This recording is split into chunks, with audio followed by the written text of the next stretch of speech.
track here. This outlap for the 111 can't be correct, right? Can sometimes go light blue if they get a corner cutting track limits penalty. No, I'm Or, looking warning at. them. I'm just looking at my the AC broadcasting app, and it's saying that that they're on their outlap, but I think it's just bugged. Yeah, most I don't likely. think Yeah. they actually are on there.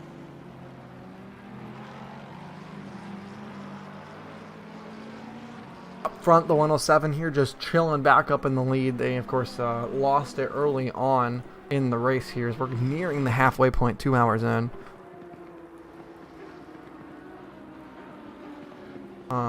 They're just chilling out with the lead. They managed to get the gap that they once thought they should have, and it probably would be bigger at this point if it wasn't for that early incident on lap 2, I do believe it was.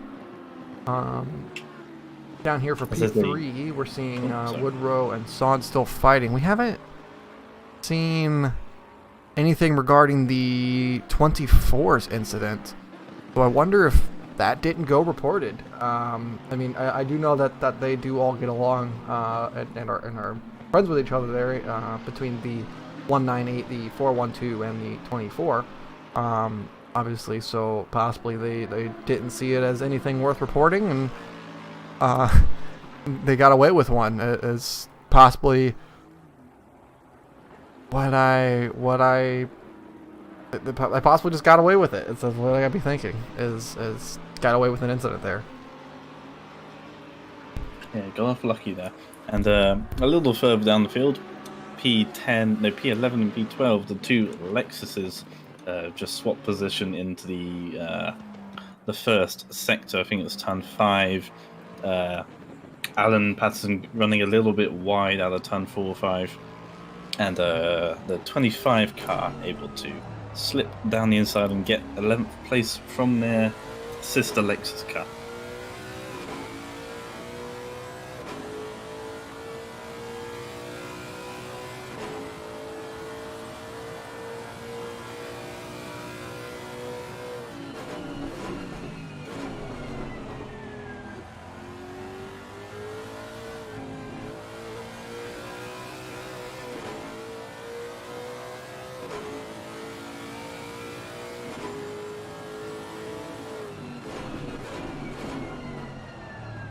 And we were just riding on board with that 102, and they just shoved wide through at turn 4 as well. As they were trying to come through the GT4 field, they just completely missed the mark there.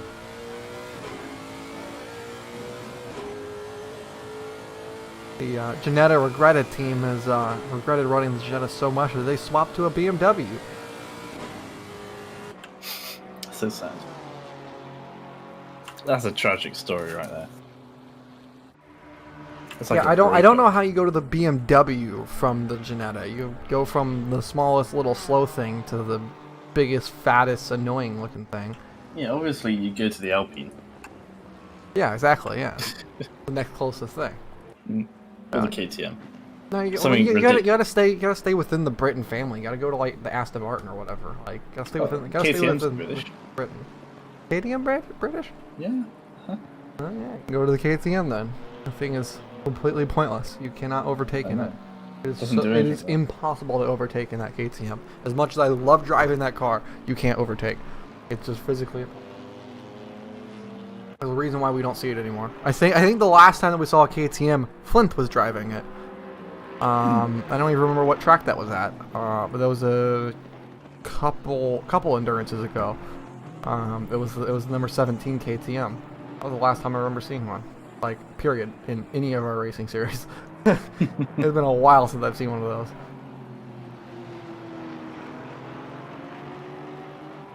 Oh yeah. Okay, it was Max in it. Well, yeah, I thought it was both of you guys though. But yeah, that was the last time I saw a KTM.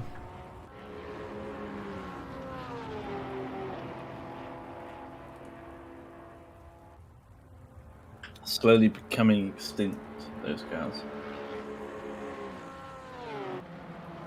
I think That's that all right. We that's can drive the. Is it a GT2 now that they've made? yeah the KTM the KTM GT2 car. Thing. Odd class.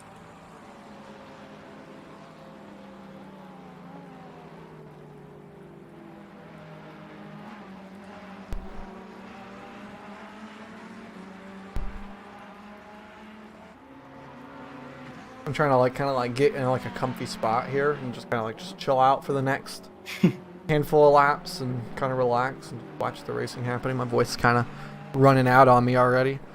Oh dear.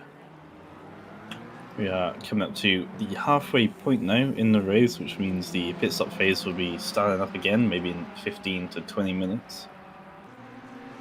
Let's see some more shake-ups in the field again, maybe a couple of drive-throughs and stuff like that, a couple of slip-ups.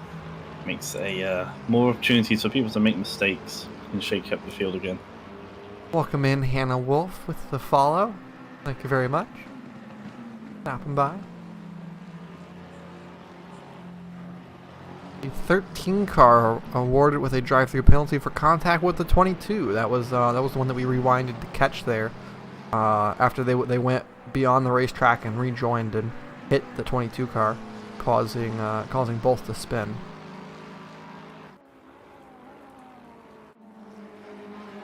The 101 car here has been kind of caught up in this pack of lap cars. What is this? I do believe this is the 10 and the 12 who are indeed fighting for position. So it's kind of interesting here to see from the position of a car who's in second, and obviously they're probably faster and trying to get their way through, but it's hard to get two cars at once, especially while those two cars are actively in a fight. So it's been 3 laps now that they've been falling behind these cars, but they also haven't really been losing any time. Actually, in fact, they're gaining time to the 107 up front. So perhaps it's helping them sit in the slipstream here and follow these cars around. Save a little bit of fuel, go a little bit faster, try to get your way around. Yeah, it is tricky though, knowing that the car you're trying to overtake is also trying to overtake the car ahead of it, especially when it's for position as well. And that leading car, is that Ferrari at the front or was it McLaren? McLaren, the number 12 McLaren there. Yeah. You wouldn't be too sure if that McLaren goes for a defensive maneuver on the 10 and doesn't realise that the 101 is also there, trying to get past as well. So it gets a little dicey when you come into these sort of situations when a lap car is trying to get past two slower cars, but they themselves are in their own battle, which obviously you have to respect and you have to make it your own problem to get past. Oh, through goes the 102 up into P11 there, P10. Now goes wide. They're side by side, 3 wide down the front straightaway. Oh my lord. The 515 sneaking through, but the 102 now with the top end speed in the Lexus. Down towards turn 1. Are they going to try to make a lunge? No, they will not. The rear McLaren. And they decide to get single file by the time they get to turn 2. Good moving by those guys right there. So the 102 managed to get past the 722 in turn 9, and then was trying to make their off the final corner an attack on the 515, but obviously had to back out of that with the bad exit. And so now back in the middle again is the 102. Maybe not for much longer. They might have dropped out the slipstream of that leading McLaren and the secondary McLaren now right up on the bumper of that Lexus, and that could be a good chance down the Mistral to get a move down into senior or into turn 9. For sure, at this current point, it does seem like no one's really going to get any sort of move down towards the end of the straight here. The McLarens definitely are slower in the straight line than that Lexus, but they're way faster through the turny bits. Rain really seems to slow down, at least from the TV cameras. It doesn't seem to be all that heavy anymore. Obviously, the track is still wet. Yeah, the track is now damp. And again, in 30 minutes, it looked like as if it's going to get even lighter. So, of course, it is still raining. It is still wet. But the question is, how much longer is it going to be wet? And how wet is it going to be? Off going the 112 there, electing to stay off the racetrack. That is one of the benefits of having the endless tarmac surrounding the racetrack is you can just kind of give room to everyone that surrounds you and not have to force an issue with the rejoins. And looking on the crossover here, the 722. And the boxing. The You one- think for dries? Yep, no, definitely not for dries. This is just gonna be a scheduled stop here for the 102. I don't think you go to dries anytime soon. It's still coming. The rain's still coming down at this point. You're not trying to push onto dries anytime soon. I don't think. I mean, obviously, I like those off-the-wall strategies, but I really don't think that that's the right call here by any means. But a half hour and at the next pit stop, it could be possibly different, especially with the rain projected to get lighter. 101 Those on the GT4s then inside might of the be round the bubble. 99. Don't gotta race too hard here. They are a lap down. I'm surprised to see that the 102 there that going through the final corner didn't indicate that they were coming to the pit lane prior to coming in, being that they were in that battle. I would have suspected, or at least hoped to see them have indicated that they were going to pit, so then there was no chance of that crossover from the 722 McLaren, which Maybe almost just, happened and almost caused contact yeah. there. Well, they just don't have it mapped, and you might have heard that in the background. The radio engineer man guy, whatever his role is, calling out the halfway point in this race.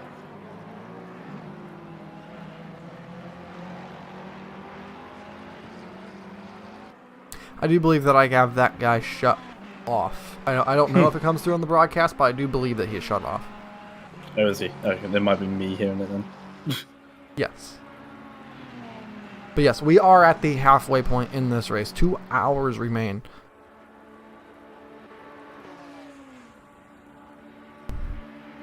I mean, it's kind of useful if he's telling you about like a yellow in a specific sector, but apart from that, yeah, not that useful.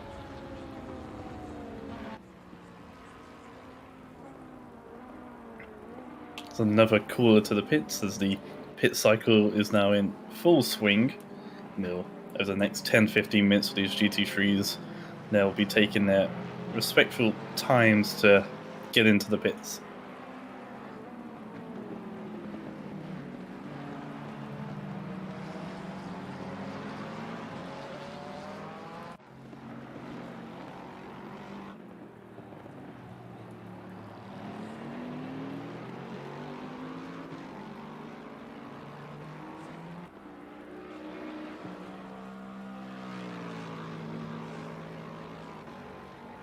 As there's contact at the final corner, the number 12 McLaren punting around the 99 Lexus in the final corner, and the 99 goes for the pits immediately anyway. I think that number 12 McLaren getting a little too deep under braking coming into the final corner, and just getting a little bit of a love tap that sent the 99 round. And I think they used that opportunity to capitalize and not lose too much time by diving straight for the pits anyway.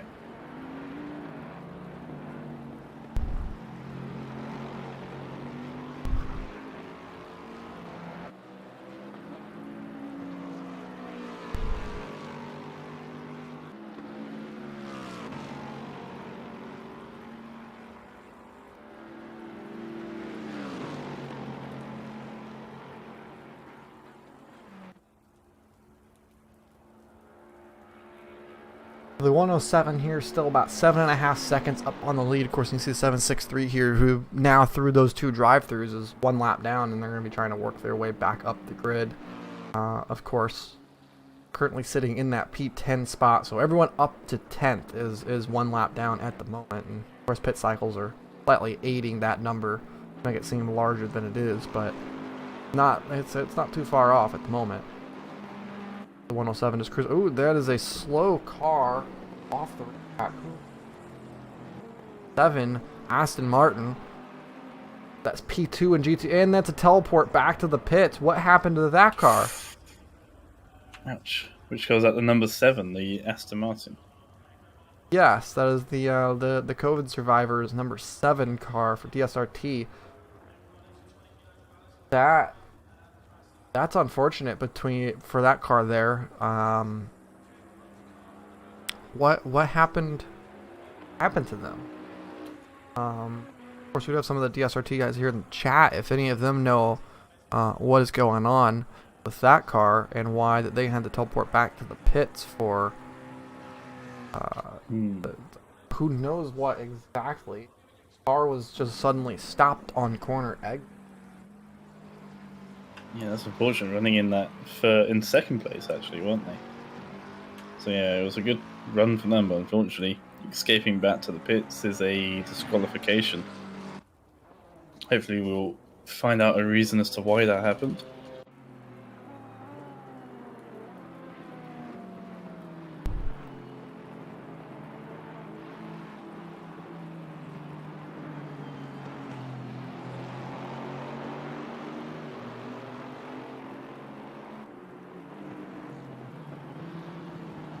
I love how this GT4 Mercedes is the only car to have the aerial at the top of the top of the roof like that.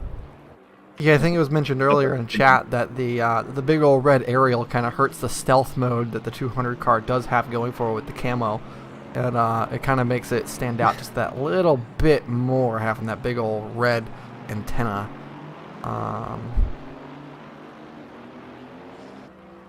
Engine blew up on the number 7 car. Well, if we're not the ones to talk to, if you go to race control or any of the reports and appeal sections in the Discord, have a message, and it's at their discretion, not ours. We are just voices for your entertainment. Mere mortals.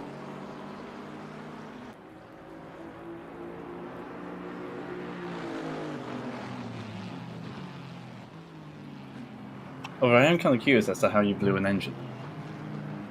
Yeah, I am as well. I don't want to. I didn't want to like say that, but I am definitely intrigued as to what exactly pertained to cause the engine blow. Flashing headlights from the 763 Bentley there. They are attempting to get by the 10 Ferrari. Yeah, well, whatever it is, the number 7 has left the pits, so maybe they have got clearance from the stewards panel, and they're allowed to rejoin. Or maybe they haven't and they're just doing it anyway. We'll soon see. But they are, for the moment, out on track. Once again.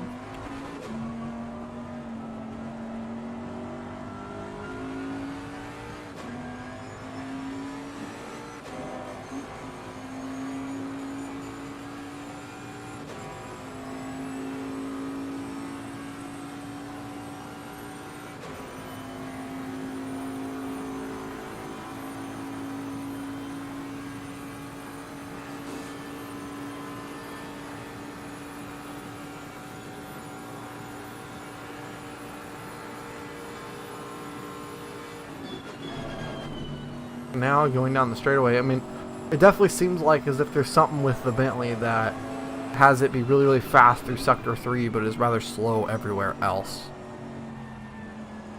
It does have that big grunt, like the Lexus, to get itself down the straight, but yeah, I think maybe just the weight and the characteristics of the boat as such.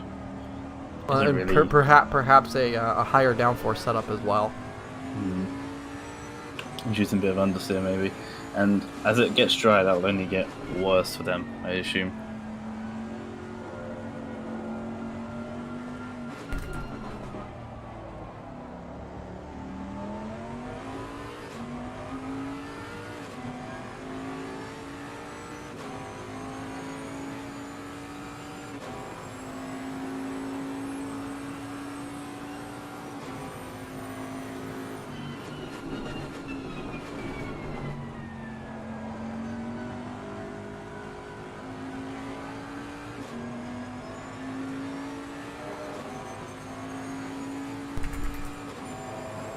So we do have a couple more callers to pit lane, the 555 Porsche and the 516 Lexus, as you have an ooh. Off went the 763 there with the 101 coming by trying to lap them.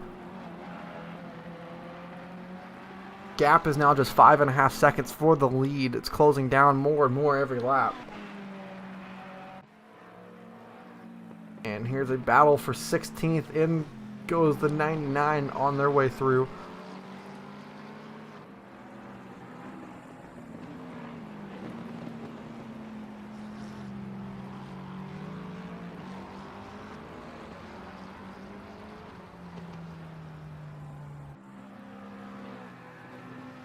And yes, the 7 car has officially been retired from the race, Ah, shame. as well as the 112 as well. So both the SRT cars and G4 have retired.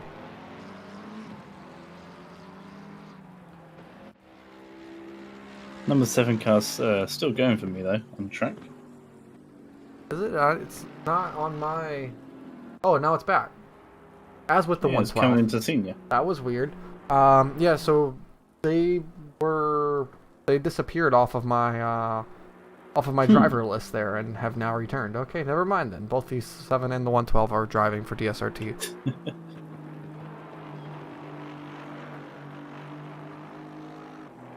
Yes, Ricard, Only my last minor comment. panics.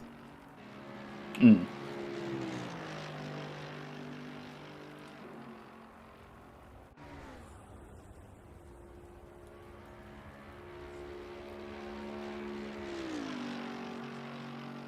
Engine damage on the formation lap. Now that takes some talent. I'm very curious to see what you're doing to the poor car. Did you like try to like hammer down and then suddenly like, okay, I'm just gonna go in first gear now? There's no clutch in this game, though, is there? Can you map a clutch? No, yeah, there is no clutch, but like if you're like flying down this, well, no, I guess because there's downshift protection. How did you damage Exactly. the engine? That's what I'm thinking. Like, that's the only reason. Like, unless you're just in neutral and having a moment. How do you clutch? I've never been able to clutch. I got a clutch mapped and it won't even let me push it. Yeah, exactly. I have a clutch. I have auto clutch off and I have a clutch map, but I can't clutch.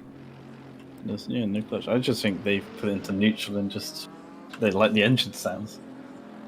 But that's curious. I mean, On this pit cycle, I'm not sure in particular at the moment, Goth. The yellow briefly out on track. As Is that why I like 10. the Audi then? The Audi. Funto's like, not every car has the downshift protection. The Audi GT4 does not, and that's why I like the Audi, because it doesn't have downshift protection. I didn't even realize that. Makes perfect sense. I hate downshift protection. You have the clutch maps for drifting. Yeah, drifting in a GT3, of course. Well, these tires can't drift. You can't drift in this game because you have no feeling. This game's terrible. Like for that. This game is pretty terrible. Like, yeah, almost as bad as iRacing. How do you? How? Well, the Maserati. No offense to Maserati, you can do anything. Yeah, the Maserati is the best car in the game, though. Mm. I mean, it just is. It's the Maserati. Duh. It can do anything it wants. The 107 did just lead. We're waiting for this on this cycle for the leaders. They say 107 just lead. The 107 just pit. We're waiting for the 101 and the 412 to make their pit stops. To be able to let that cycle back through. At the moment, the 101 is where in particular? Oh, they are way up the field at the moment compared to the 412.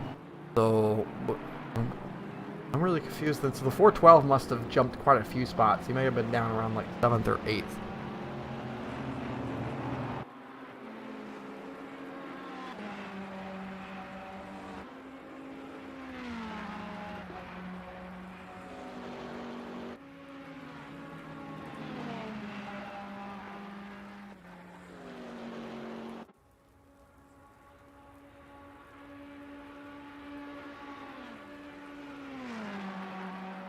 Receives a 5-second penalty for avoidable contact with the 99 for lap 58. We're on lap 64 now at the moment. Yeah, Flint Woodrow's very, very fast to say the least. Especially in that Lamborghini. I mean, he dominates in our weekday series here on ACC, where he likes to pretty much bring home the win every week. The only times that he doesn't is whenever he has some sort of malfunction in some way, shape, or form, and that's obviously very rare. So definitely, Woodrow is very quick. He's definitely knows his way around, especially in that Lamborghini. That's his car of choice in this game. I love seeing the rain light flash. Ooh, and the 815's around at the final corner. That was right in front of a pack of cars, so luckily for them, it seemed like no one made contact. The 112 getting out of the way for them here, down the front straightaway.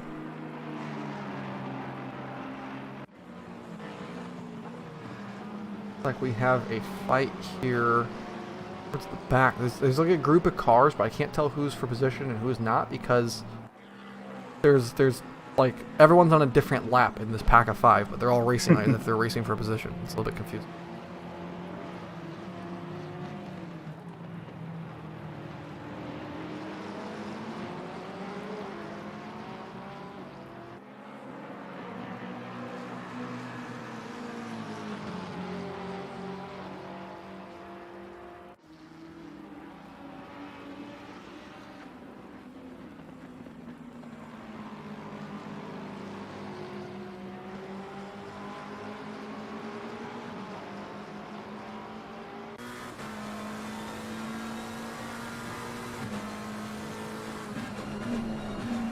The onboard here for the McLaren is quite interesting really to look at because of the way that the net is there for the drivers.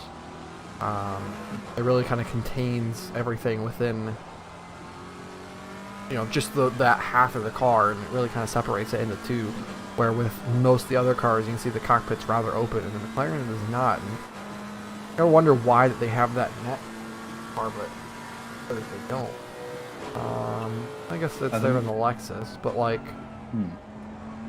it just seems like in every other car, it's like in a slightly different spot to where you can still kind of read the dash from the onboard cameras and still kind of notice it's there. But I've just never noticed it as much as I just have in the. I'd imagine it'd be quite hard to read the button box when it's across to your right like that. Yeah. Some are obviously easier than others, but if you're trying to look down and push a button and you can't quite see it because there's a bit of fabric in your face, and yeah, interesting. I don't actually know what it's there for. Yeah, what is its use? Because I'm not actually too sure. The net? Yeah. It's more a safety thing to prevent you from rattling about inside of the cockpit in the event of a wreck.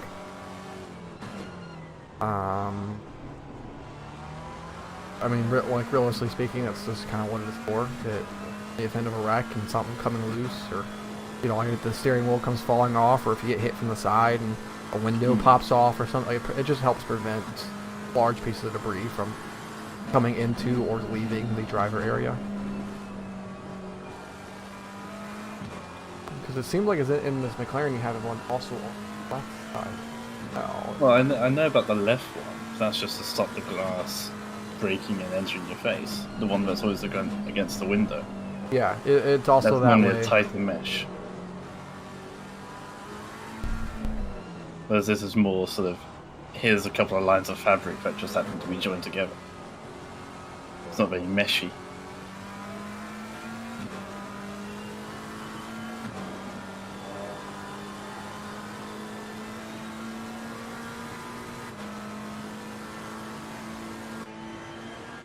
Still waiting on that pit stop from this Ferrari up front. They've really made this car be able to last a long time here as the 815 once again is off track. Just really, really struggling here in these conditions, it seems like.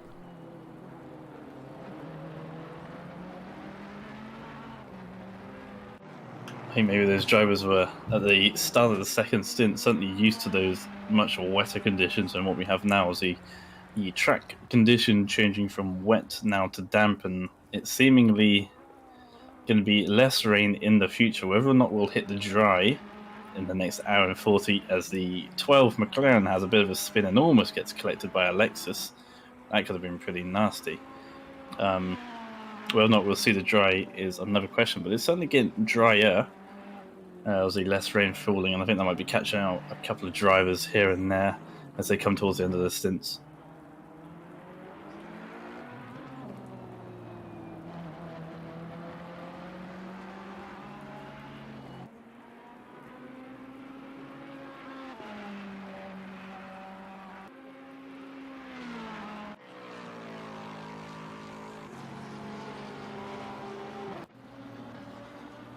.420 here, still just during the stint hasn't really recovered from their from that penalty that they had. It was kind of up front. It was, you know, pulling away from the lead and such, but then it got that 15-second penalty, which pushed them down into the mid pack. And since then, they really haven't been able to separate their way out. And currently sitting in P10. I do believe that's because of an earlier pit stop. We're still waiting on a couple cars to cycle back behind them, but they just really haven't been able to regain that speed that they had early on in the race.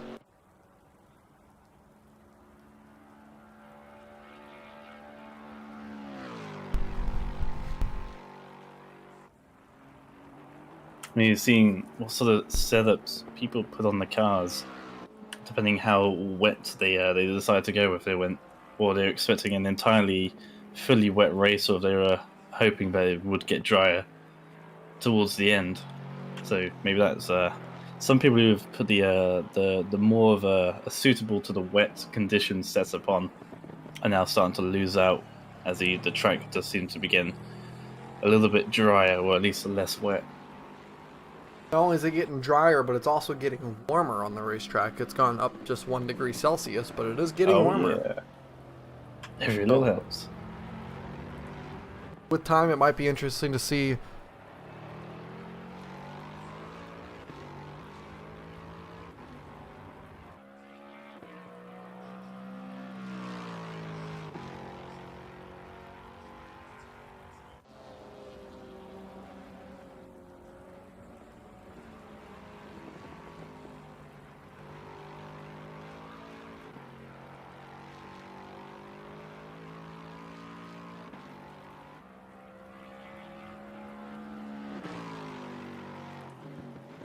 There's a battle here for P11 coming across the line now between the 102 Lexus and the 515 McLaren. The McLaren being a good second and a half quicker over that previous lap. Maybe a little bit of a mistake for the South African Lexus in that previous lap, but the gap is now just half a second between the two.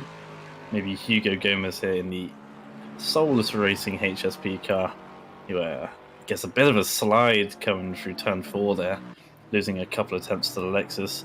Maybe we can gather it back up once again and they'll get a position into P11 ahead of this Lexus here.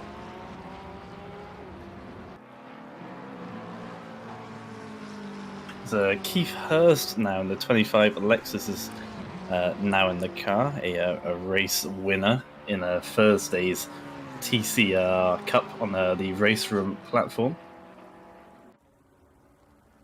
I think he kind of lucked into that win, but I would say no. 815 off once again at turn 9. That car just really struggling down there. It seems like it's every other lap through turn 9 that they go for a spin.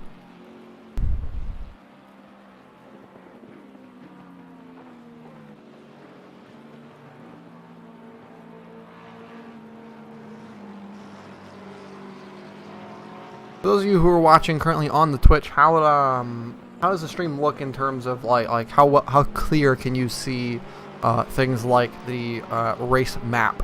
It's over on the right side of the screen and such, because a lot of the information in which we're saying is, at least what I'm saying is, I'm just pulling it right off the map. Like whenever I see something that seems wrong on the map, I'm trying to jump to that, or watching the map. And whenever I try to see cars that are close to each other, I'm trying to jump to that as well.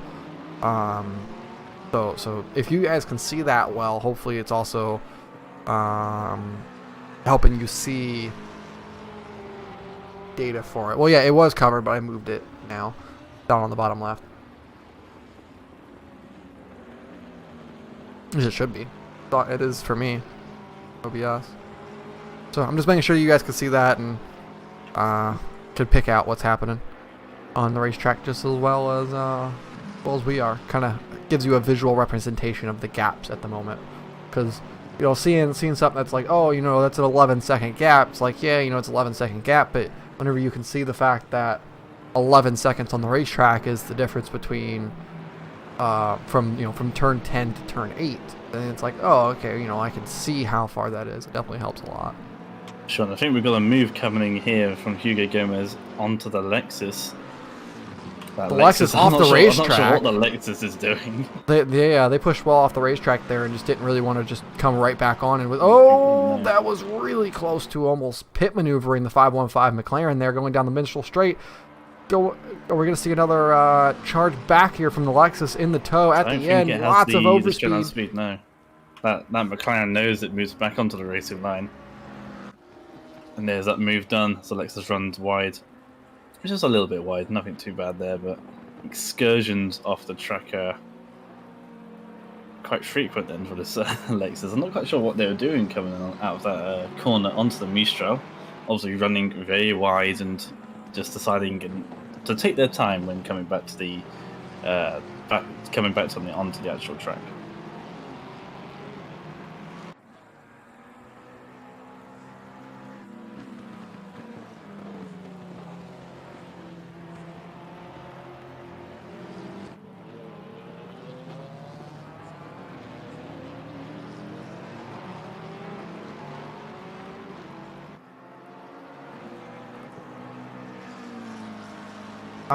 Yes, both of the PWSR cars are based out of South Africa. I do believe they have the flags of South Africa based on them as well.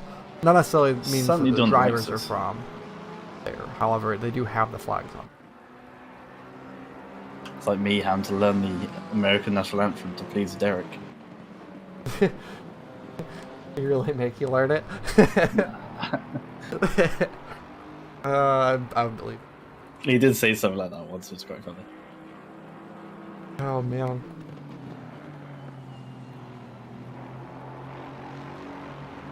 The American flag on the roof of the 198 Lexus here at the moment. I do find it quite funny that we had a team meeting last year within our esports team. We're all like, okay, you know, what cars are we gonna race? You know, like what is gonna be the platform that we're gonna try to push on to make for our setups and everything for ACC. And it was pretty much a unanimous vote of the Mercedes, and that's what we ultimately decided on. And I don't think that we've ever raced the Mercedes once in any esports event. 12 hours for Ricard? I'm pretty sure that they ran the Lexus for that one too. It may have been the Mercedes, but we kind of quickly bailed on that Mercedes platform, and it seems like every race that our esports team has raced with us personally, it's always been the BMW, and now of course the Lexus. But we never actually ended up running that that platform for the Mercedes. Currently, the 200Q car of Matt Neal back in it. Alex Hill got out. The 200Q car, though, is leading in GT4 by a full lap as the game states, but I have a feeling that is slightly. We'll see if they come across the line here. Should updates? No, I do believe that's right, actually. Waiting on the game to update. No, I do believe it's just over a minute. I think that's why it's not updating correctly, because they're more than one sector apart, because both of them are running on active lap 65, and it's roughly about 55 seconds between the two for the lead at the moment.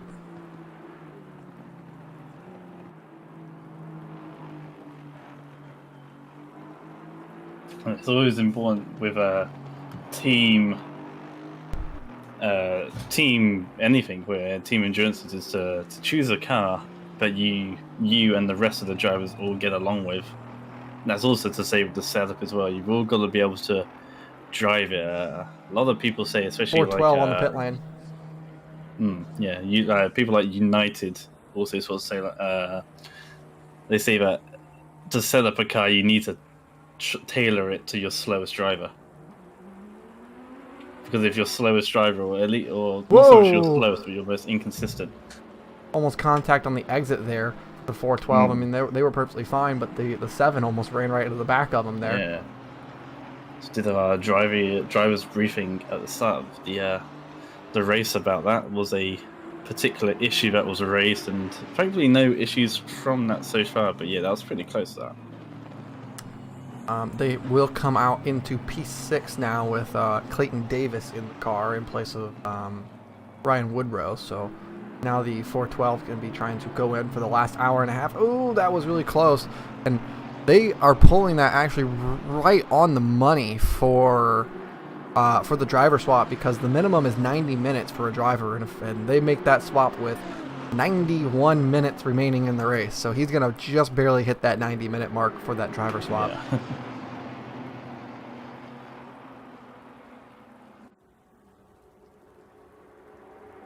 They were running that right to its limit. Okay, that was a good job by them, and through comes the 201. That was for position, so they're now up into P6. Lamborghini slow on its outlap so far.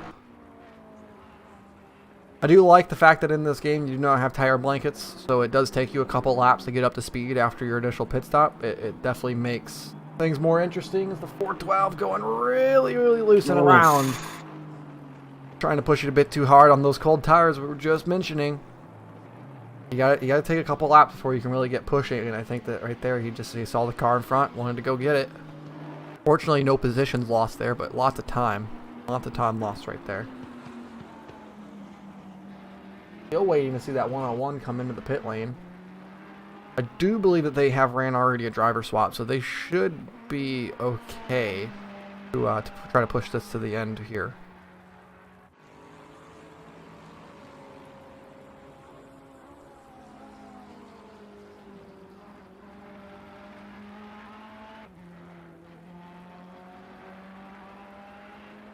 I do wish that there was a better way in the game to get data for driver swaps, such as how much time that drivers have driven and other data like that. It'd be great if there was a way for me to, be able to bring that in and keep track of that, because I would love to have data such as last lap of car pit, how long did they go, and what driver was doing what, and I would really, really like to have that sort of ability to track. Welcome in, Alex. That was an eventful stint there for you after the contact early on, but then just half a lap later having 24 car going for a spin. That was... Yeah, a lot kicking off then that short period of time. Guess it kind of equaled out the two instances. Yeah, there's really nothing to see inside the car though, because you can see the individual stint timer like per car, but that doesn't necessarily give me much data as for when they last pit and other things like that, as well as it doesn't give me like an ease to compare the two cars side by side with each other. Yes. I wish that there was a way on the HUD to be able to get that data, like through the broadcast app is what I really mean. Like I don't even necessarily mean like through the in-game HUD, but through the broadcast app that I'm using, like, because it gives me highlights, right? It has over here on the right, it says highlights. They're completely pointless because it says accident between these two cars, but they're just random ID numbers, so I don't even know what the two cars are, and it has nothing to do with anything. And then it'll say personal best lap for X car, and it's like, again, who cares, right? And even more so, it seems to even lie to you with it, and it doesn't even update you of all of them either. It's not very great in the sense of the data that I get from the broadcast app. The only use that it really has is the fact that I can just quick change from car to car. That's really the biggest thing that it has of use, which is fantastic. It definitely changed the way that the broadcast worked on this, but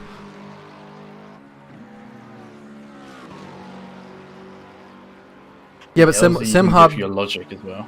SimHub does not work if you are a spectator in the server. You must be a driver in order to... Yes, because we do not have access to each car's data. So if I were to go to my basic HUD, I can look at the telemetry, i.e. the gears and the throttle mapping. But if I have a look at your tyre data and fuel data, I've got nothing. says are spying on you. And I have to say Wagwan back to Alex, of course. Like, I like the fact that other teams can't, you know, spy on you and figure out data like that. But I would like it that if us as broadcasters could see stuff like that. True, but then it does mean that, you know, for like the large scale events, if you just end up broadcasting someone's data that they're trying to keep to themselves, it's kind of... I mean, yeah, but I mean, that's something that happens in real life, though, to be fair. Like, I would like to simply be able to see, like, what tires a driver's on. If I could simply see whether they're on wets or dries, that'd be awesome, too. But I have no way to even know that much. RFID'd, aren't they? So you can't really get around that. That would be one that would be helpful.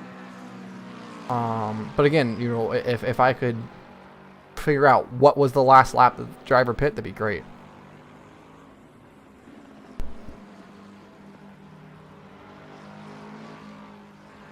No, there's physically no way, as a spectator to see it. I mean, there is the wet, the green marker, but that is kind of tricky to see. When the car's moving.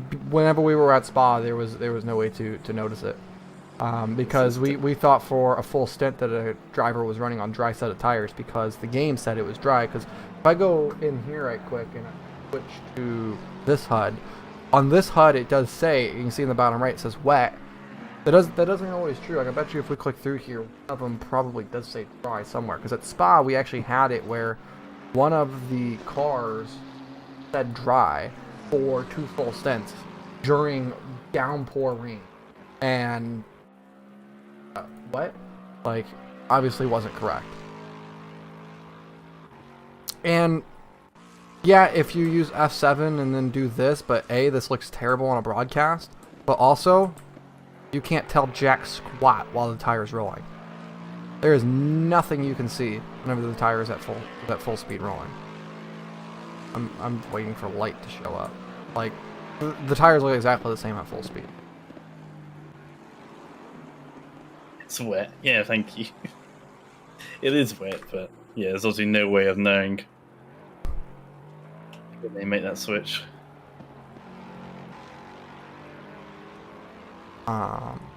But yeah, it would just be nice to have just more simple data in the game.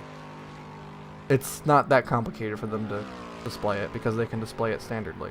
We have a car off the 515 or the 516, 515 around down at turn 6.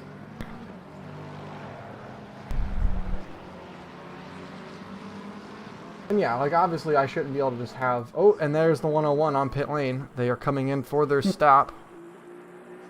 And the 111 as well onto the pit lane. Out of P3. Actually, the 111's been on pit lane for a while then, because they would have had to pit before the 101. They were in P3, there's no way they weren't a lap down. Off the jacks comes the 101. They're going to come out with a huge lead here.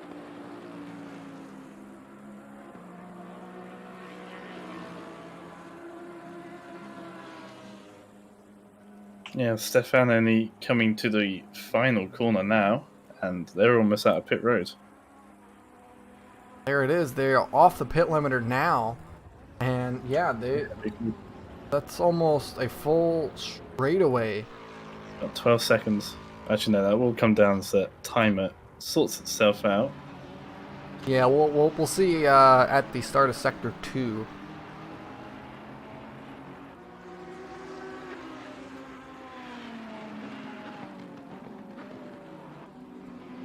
Yeah, exactly. Yeah, if you have someone who's driving and the second driver is sitting in the pit lane right next to the pit crew with the race engineer and such, you can't just lean over and be like, "Hey, what's the tire pressure?"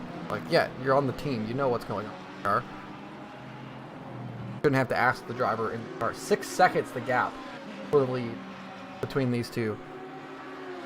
All right, so essentially a swap of position because it was about 6 seconds, but the 107 in the lead. Now it's the same, but the 101 in the lead. So you gotta wonder if maybe there was damage on that Lexus that's brought them down the grid just that little bit. But a swap of positions for the lead. It's a good gap between the two though. So gonna be fun to watch how that branches out with them.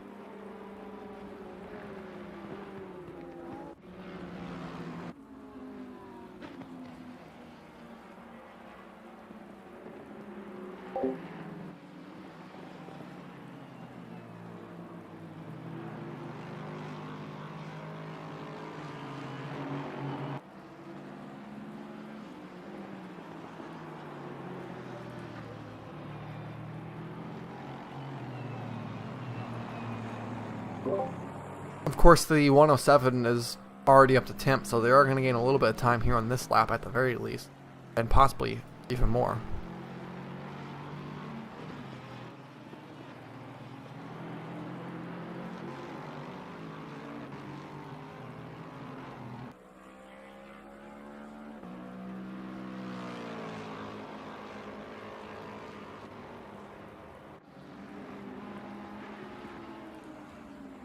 A little further back down the field, the 515 13th overall, Hugo Gomez catching up to Keith Hurst. Actually, that might have been a switch of position, possibly. Actually, there was a lapped McLaren in the way, the 380 car. And there might have been a change of position, Keith Hurst getting past Hugo Gomez there for 12th overall.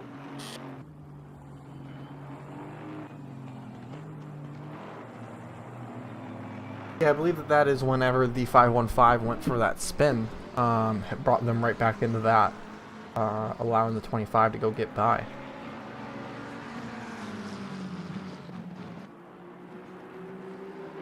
The gap in GT4 is just growing at this point. We're looking at nearly 2/3 of a lap between those two.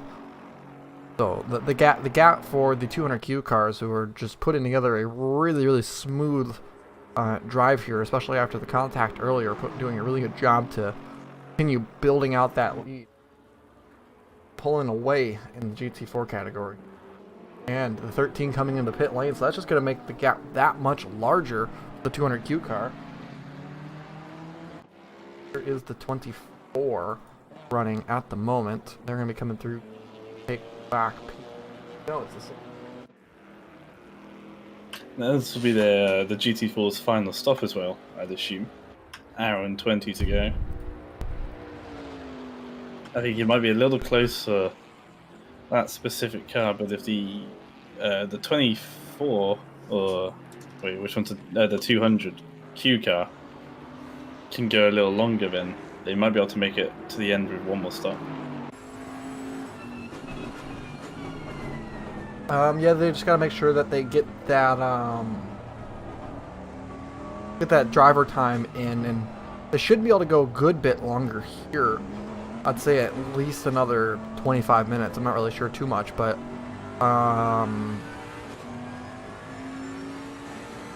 they definitely have to branch over the hour mark before they make their pit stop, because Matt Neal has to hit his minimum drive time as well, which I do think is in another 15 minutes before he gets his minimum drive time.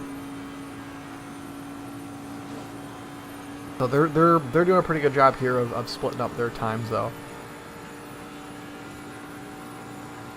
Trying to go for that 2 stints each. I love these onboard shots here, watching the way the wipers are working, the way that the rain is beating off the windshield. Of course, it's super duper pretty in this game, the way that the wet weather works. And I mean, you can see how dry the racetrack really does look. It's obviously it's still going to be wet, it's still slick, but it is it's not overly wet.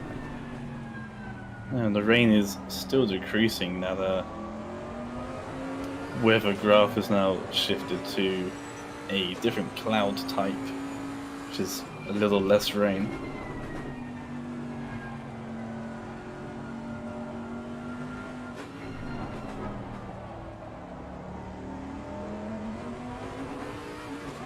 Should be here about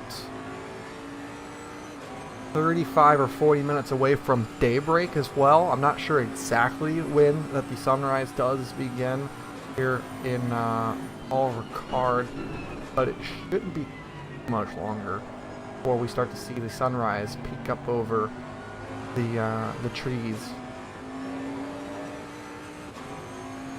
Guess that depends if it's set to summer or not. Do we have an in-game date for this one? I do not believe that this game has dates. I think that it's always the same.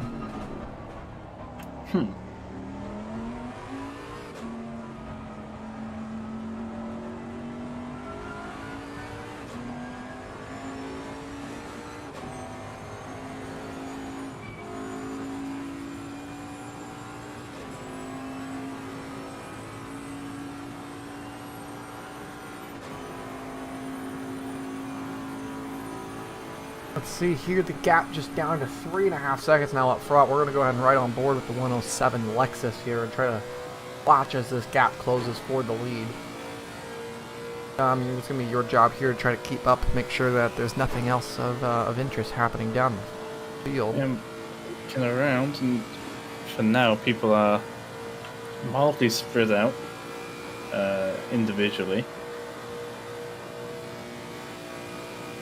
That is in terms of position anyway. People just within a couple of seconds of each other. Really, no one really yet on the attack. Although Gavin Moore now up to P3, lapping considerably quicker than William Day, who's second place now in GT4. Gap 10 seconds between the two as Gavin Moore makes the excursion out of senior. But yeah, expect the battle for second and third in GT4 to ignite in a couple of, well, maybe 5-10 minutes. As we're watching here on this onboard for the 107, the car to watch is that yellow Ferrari. It's the second car up at the moment. So you got the green Ferrari just in front. That is, I believe, the 815. And then just ahead of that car is the 101. That is the car to be watching here. That is the overall leader. So your gap is just seconds here. Definitely going to be the eyeballs to watch here. The overall lead just 3 seconds here after 2 hours 45 minutes of racing around this rain-soaked racetrack. Gonna be a lot of fun here for this final hour as long as these guys continue to be competitive. Of course, the GT3 field, as they're trying to overlap them, I mean, it's one thing lapping a GT4 where you have overspeed on the straight, so it's really, it's not that big of a deal whenever it comes to overtaking a GT4. But lapping a GT3, lapping in class, that's a lot harder because you don't have the straight line speed advantage. You have to beat them into the corner. And so it makes it way harder to make an overtake. And it costs you a lot more time when lapping your own class. A bit more intel from the Moore duo. But, the 24 car, currently third in GT4, will be making their final pit stop and going back to Gavin Moore for the final stint to see if they can then take the leap to second place in the final hour and a bit of this race.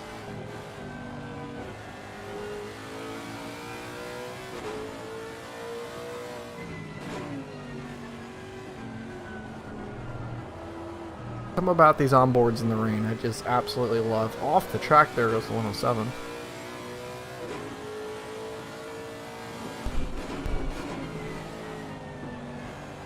It's interesting we haven't had any driver interviews here so far throughout this race. Normally by this point we've had a handful of guys come and try to pop in and hang out and give us a chat, but so far no one. Quite surprised, to be honest. But I mean, with the sudden rain rolling in here, I mean the strategy's just been too focused for everyone, I think. There was nearly contact between Keith Hurst and Hugo Gomez, which is actually, I think, the tightest battle apart from the leading pair on track. Keith Hurst getting a bit of a slideways moment and actually goes off track and allows Hugo Gomez to go through, coming into the penultimate corner and almost T-bones Hugo Gomez into the final corner. There was a handful of cars right here within position of attack. You got the 412 tailing the 102, then you got the 722 tailing the 412 as well, just up the field there. These cars racing hard for position here. The 722 going to make a send at turn 3 with the GT4 traffic using the BMW like a pick. That was a nice move. to basically force the 412 to just back out, because it was either you keep going straight and run into the GT4, or you turn in and hit the GT3. And getting by the GT4 prior to the straightaway makes it where the 412 loses even more speed going through turn 7, sorry, onto the Minstrel Straight. That was a big move there by the 722. And a fantastic job there to go put themselves in a position to now go try to run down the 102 Lexus for P9. Yep. The first of the last stops for GT4 is now underway. Gavin Moore, the first to take that. So that's third place in GT4, and they'll get. Well, Gavin Moore will now come back into the car to take over the Gavin Moore car and see if they can hunt down William Day, who's currently second place in GT4. These two guys here, this is definitely going to be the final stint for this car. You can see the damage on the front end here. If you're looking towards the hood, it kind of popped up a little bit. Of course, now it's repaired. But the hood was open for the lead. There we go. This is what I wanted. This is looking back from first place here. 1.5 seconds the gap. Of course, the car directly behind our leader is a lap down. That is the 815 Ferrari of the NSIR team, who are currently in 21st position overall. And then the car that's directly in front of our leader, if we go out the windshield, the 111, and then there's the 22. That is the car that's in 20th. So the 22 Nissan, the red car just in front of our leader, is in a race with the car that is just behind our leader. And then the car that's behind that car is second place. So we're basically going to watch two battles take place here, one for the overall lead and one for 20th in GT3. Quite interesting the way that endurance racing works, huh?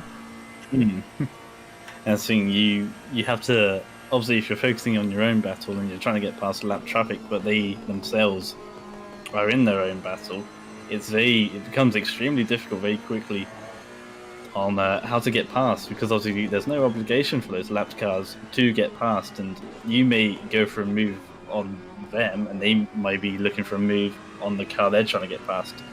It can become very hectic very quickly. I'm sure the faster cars will find a way to get past, as obviously the 101 has got past the 815. See if the 107 can follow suit as well.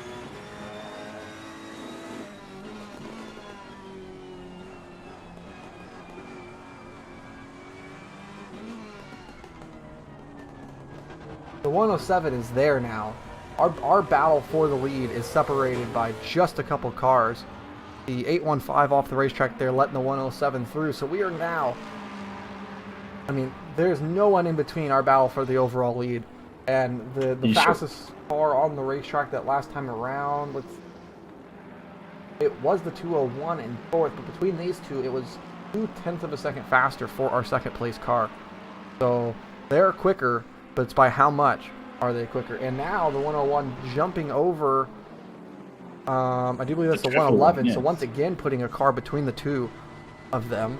I mean, that's good moving there. Always trying to keep that car in between themselves and second place, because if you have that, that buffer car, it basically makes it where you can't get lunged on, right? So as long as you have that buffer car between you two, you're pretty much safe from being passed. And of course, the lap down cars can go for an overtake. It's perfectly legal for them to go for an overtake. However, it's obviously quite dangerous for them to try to go for it, and then even more so if they take out the leader. Well, that's going to come back really, really hard on them in terms of penalties.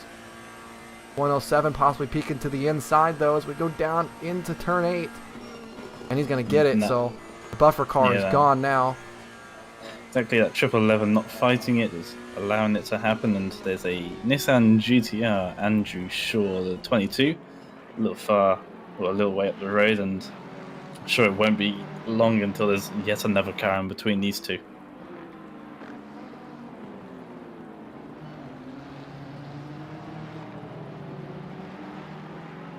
What the lap time's going to be this time around. I'm really curious to see just how much faster that slipstream was for the 107, because of course the 101 didn't get it that time around. I'm curious just as to how much faster the 107 is here with that slipstream.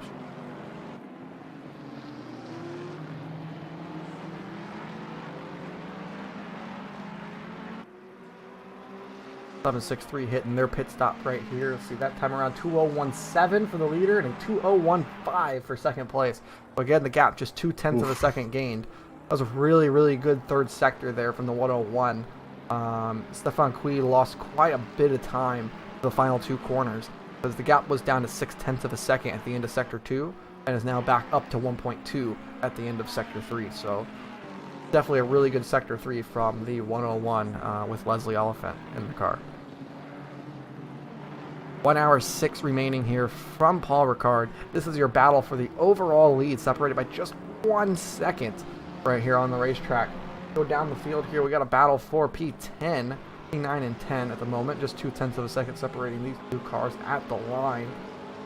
You can see here the gap is next to nothing. They're just in front.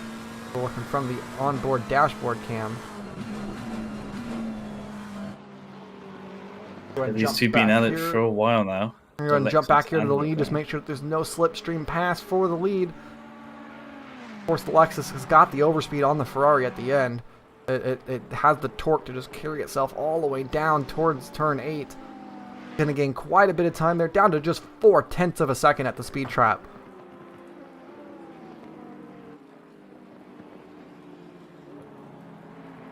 Yep, similarly between that Lexus and McLaren, 6 tenths coming down the Michel straight. Even though with that slipstream, maybe the McLaren might have misshifted, because that gap has gone from 0.6 to 0.8, actually 0.9 now, so maybe a communication with gears there for the car. Unfortunately, losing a bit of time and some valuable slipstream usage there going down the Michel.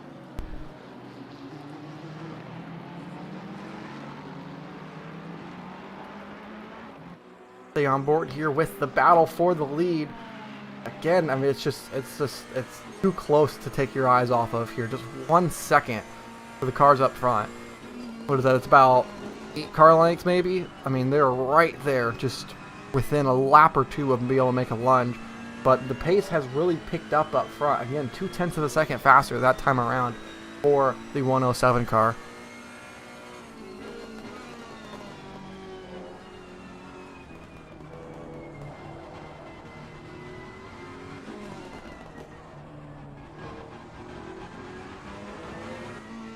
The Lexus seems faster overall. However, through Sector 3, the Ferrari really seems to make its gains.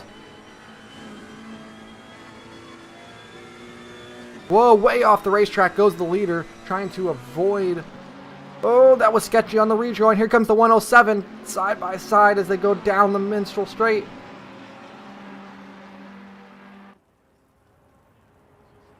Through the 107 for the lead. Let's see if there's going to be any sort of attack back from... No way in doubt. Not with the overspeed of that Lexus. Way off the racetrack with the 101. And that just cost them way too much time, especially with the bobble on the rejoin. That gap closer now onto the Mistral once again between 8th and 9th. Just 0.5 of a second between the 102 Lexus and the 722 McLaren. So the McLaren keep in touch here with the Lexus. I think actually though, only been held in this fight by the slipstream. It seems to drop off through the first sector, and I think the only reason it's still keeping ground is due to the slipstream from that Lexus. Lexus, of course, does have that overspeed on the straight line. We've seen it here all day. 101 right back on the rear bumper of the 107 here, though. And if they can stay within this range, they're going to have a really good slipstream going down the Mistral Straight. And that'll really help them pull in, possibly, to go for another overtake as a car exiting the pit lane, compromising the 101 just slightly onto the corner entry.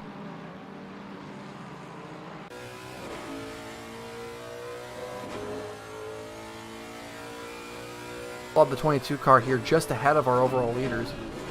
That is, of course, the car that's in 20th. They managed to bridge out a huge gap to the 815, so I wonder what happened with them, because they, of course, they were just right behind our leaders, the 815 car, but now they're over 12 seconds behind.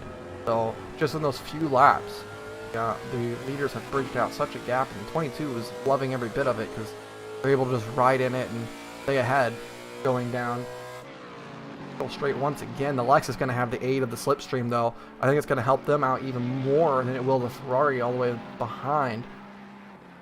Actually, I think going to bridge the gap out even more. It's almost a full second. Let's see what it is at the speed trap.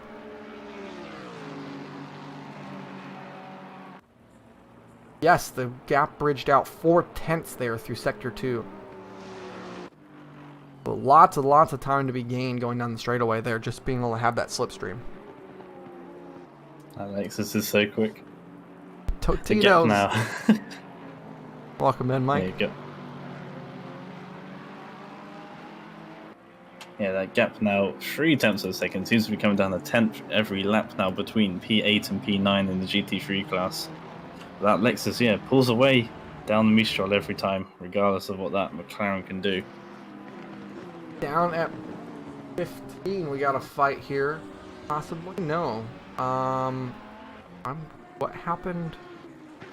Looks like possibly a little bit of a spin for the 412, which bridged out that gap, made it bigger than it was at the timing line, because they were separated by just 5/1000ths of a second at the speed trap at the end of the straight. However, by the time of turn 9, they were separated by multiple seconds, so possibly almost a contact incident there at the end of the straightaway.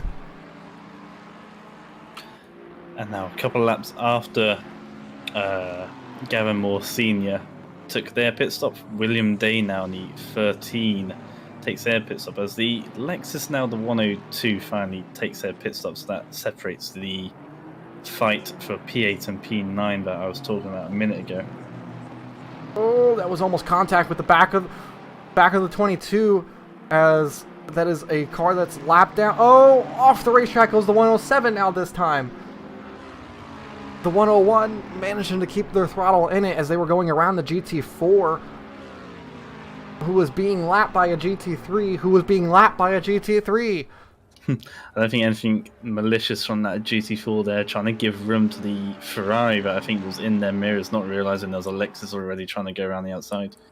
No, definitely nothing wrong there by anyone. They were just trying to avoid, and again, there's one of the benefits, as much as as people hate on having the tarmac around the outside, it is one of the benefits of being able to have that tarmac there, especially at a corner like turn 7, which is obviously already a struggle just to pass on under any circumstance. It's really not an overtaking corner, but whenever you have multiple classes and overtakes happening like that, it really creates what we just saw, that tension that causes cars to have to drive way off the racetrack.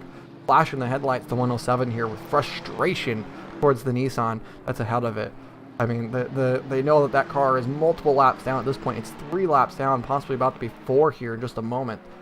And you know that they got to be frustrated here, being stuck behind a car that is multiple laps down. But I mean, they have every right to be there. 22 is doing absolutely nothing wrong by driving their racing line. The 107 needs to get by, and it's just a matter of when are they going to be able to do it.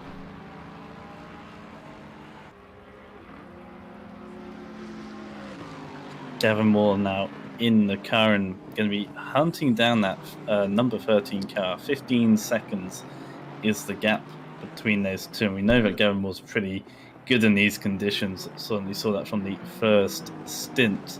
15 seconds the gap, an hour to do it. I think there might be a fight for a P3 overall then, or is it P3? It is P3 in the GT4 class.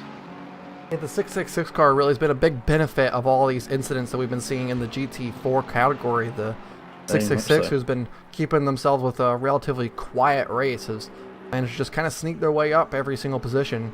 And of course, now we're going to be trying to see them go for a fight for a position very soon.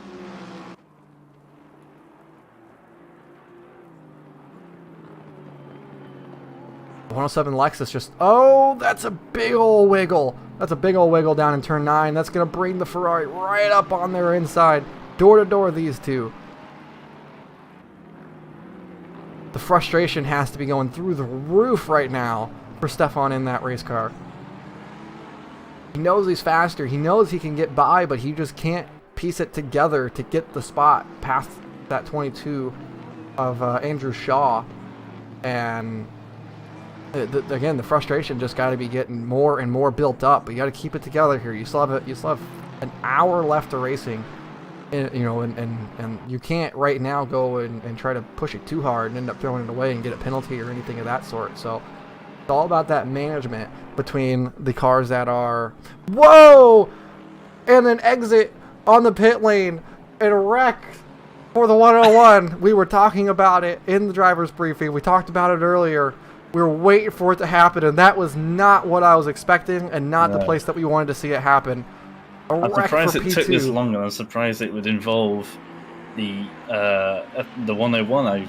It's a car that I'm pretty sure runs a track map, and I would have thought something, or at least with a team member to check these sort of things.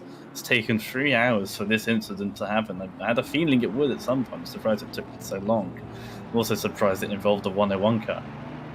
And also, unfortunate reality of it is that that's multi-class. So whoever is deemed at fault, and I mean, with the first glance, it's going to be on the car that was on the racetrack. The 101 is going to be the one that's going to get that penalty, and that's immediately a drive-through. Yeah, that's going to cost him big time, and that might take him out the podium as well. Question in chat: what happened to the number 7? Apparently, they blew their engine about 45 minutes ago. Was that the number 7 that was just involved then? Yeah, that was the number 7 that was just involved then. Coming out of the pit, the 101 just kind of ended up door checking them there. In fact, I want to go back and rewatch that. And of course, I gotta get into the replay here.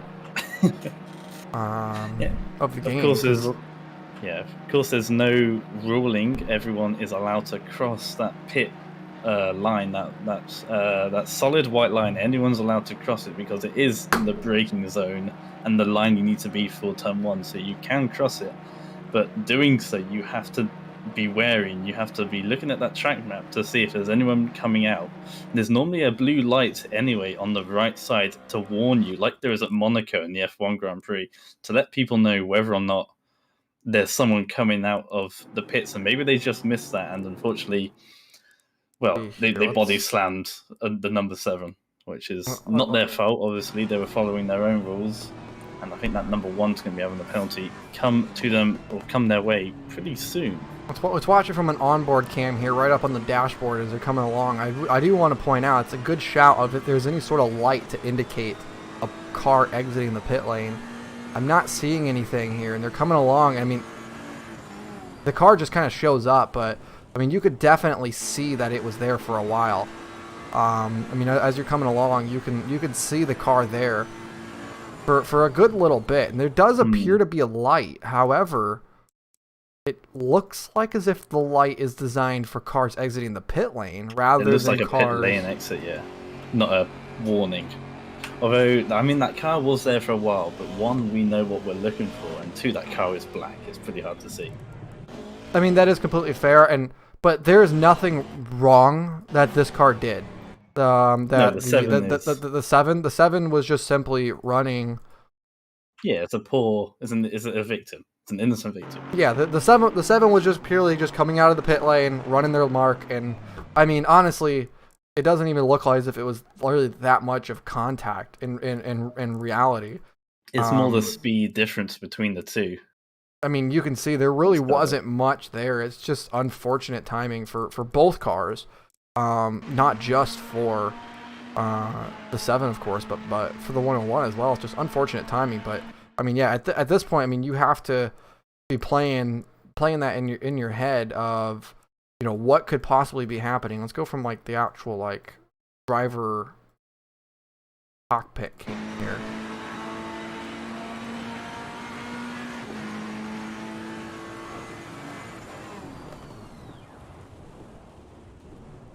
It's definitely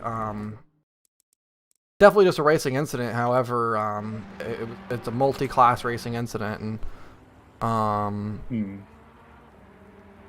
and yeah, definitely, as pointed out there in the chat, it definitely looked like the 101.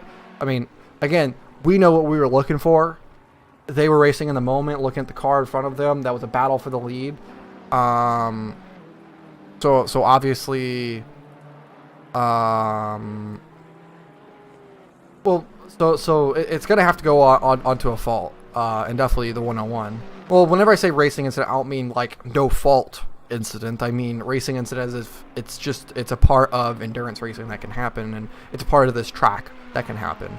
And it's a very unfortunate part of this track. But yes, definitely on the 101. So we're definitely, it shouldn't take too long before we get a on that. From the stewards.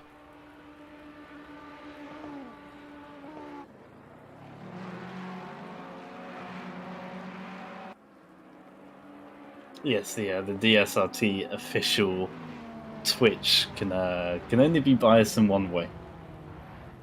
But yeah, I know exactly what you mean. It's tricky. Obviously, every racing car is allowed to cross over that white pit exit line to take the proper racing line into turn 1. It's just weirdly designed, I guess. Poorly designed. Yep, and the fact that this is an FIA Grade 1 circuit is a miracle. I really don't understand It's it. the same as Monaco.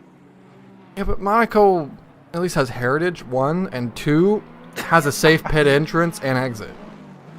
Alright, have you seen pit exit? It's not that safe. There was almost a crash a couple of years back.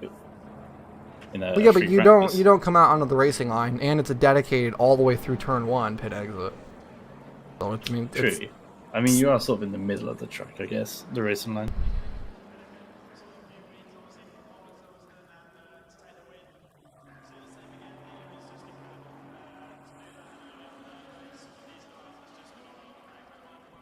And here is the 101 on their pit stop as well as the 107. So this is going to be the final stop for both of these drivers.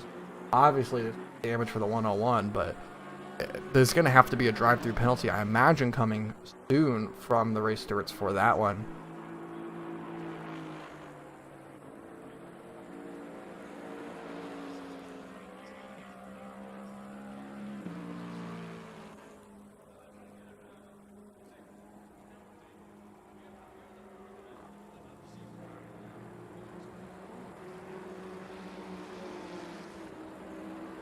Yeah, it's just an unfortunate part of this racetrack. Interestingly, the 101 just jumped the 107 on the pit lane.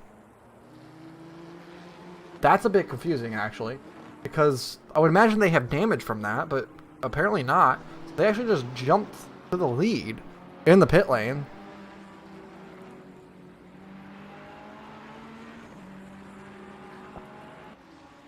That's interesting.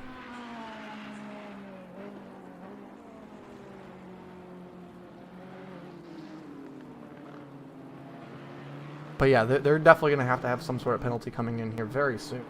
We look down the field in the battle for 14th, I do believe, 15th. Gap is just a second and a half.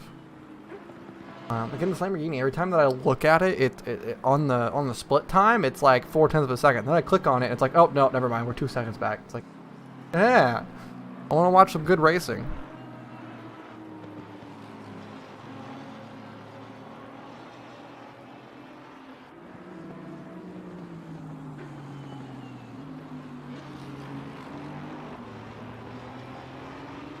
It looks like the track will be staying wet for the rest of this race, so a fully wet race. So I don't think, unless anyone gambled on it getting dry, end of this race, certainly losing out there.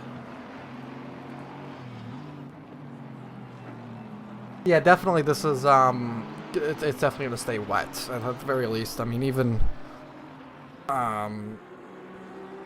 in the event that Sutton leaves the 30, or like with 30 minutes to go, we just have no rain. It's gonna be wet all the way through.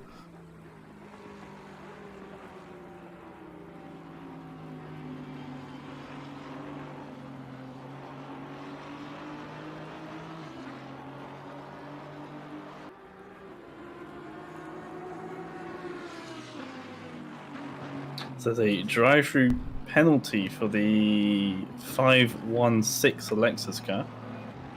That's gotta be for track limits. So there's nothing that's been mentioned in the race stewards room, I don't think, regarding that incident. I would assume so. Yeah, I don't see anything there from the stewards in race control, so that's definitely in-game a track limits penalty, which is unfortunate at this point. And I mean, what's their gap? Far behind. Ooh, it's about 40 it's half seconds. a minute. It's a drive-through, basically. Yeah, I'd be interested to see where they come out. So that's gonna be interesting to see how that battle there for P19 does end up partaking. 101 still currently sitting in the lead, but they got to know that they're going to be getting a penalty here very soon. For a moment here, I'm going to go step away. Go and be right back. So, Dom, you have the comms for a moment. This is terrifying. This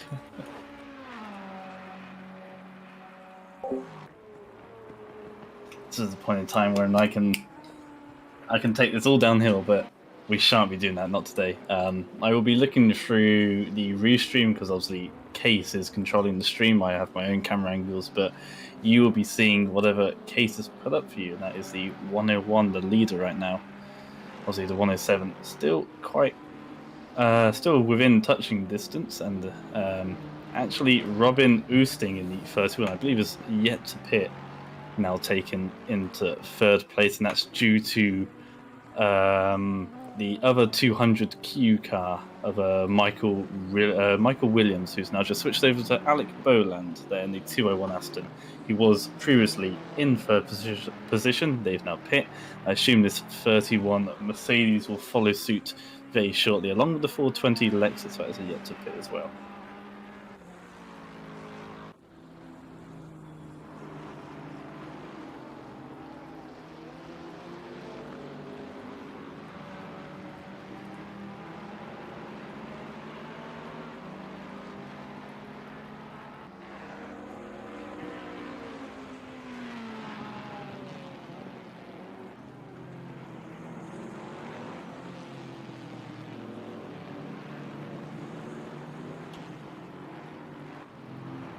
Gap in GT4 between third and fourth. That is the two BMWs, the number 13 and the number 24, respectively.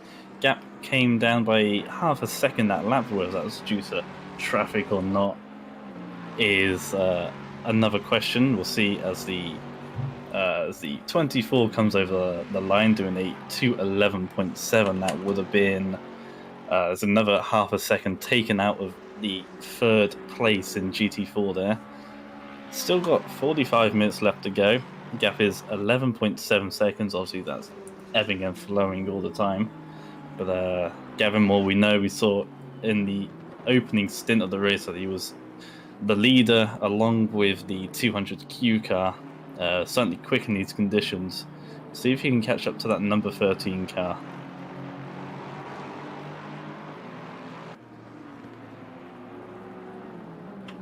And the number 10 on dries, that's an interesting choice, is what we'll go with. I'm going to be nice and not say anything bad there. That's an interesting choice for the number 10 car. That is Daniel in the GTD Sim Racing Team Patronus car, currently 12th overall. Yes, now in P3 is that 31 car. You'll probably drop back down to the P7, P8 area. Nothing to be stressed at all. Not at all. Actually, I'm not too sure where you drop back. There's still some pit stops yet to take place.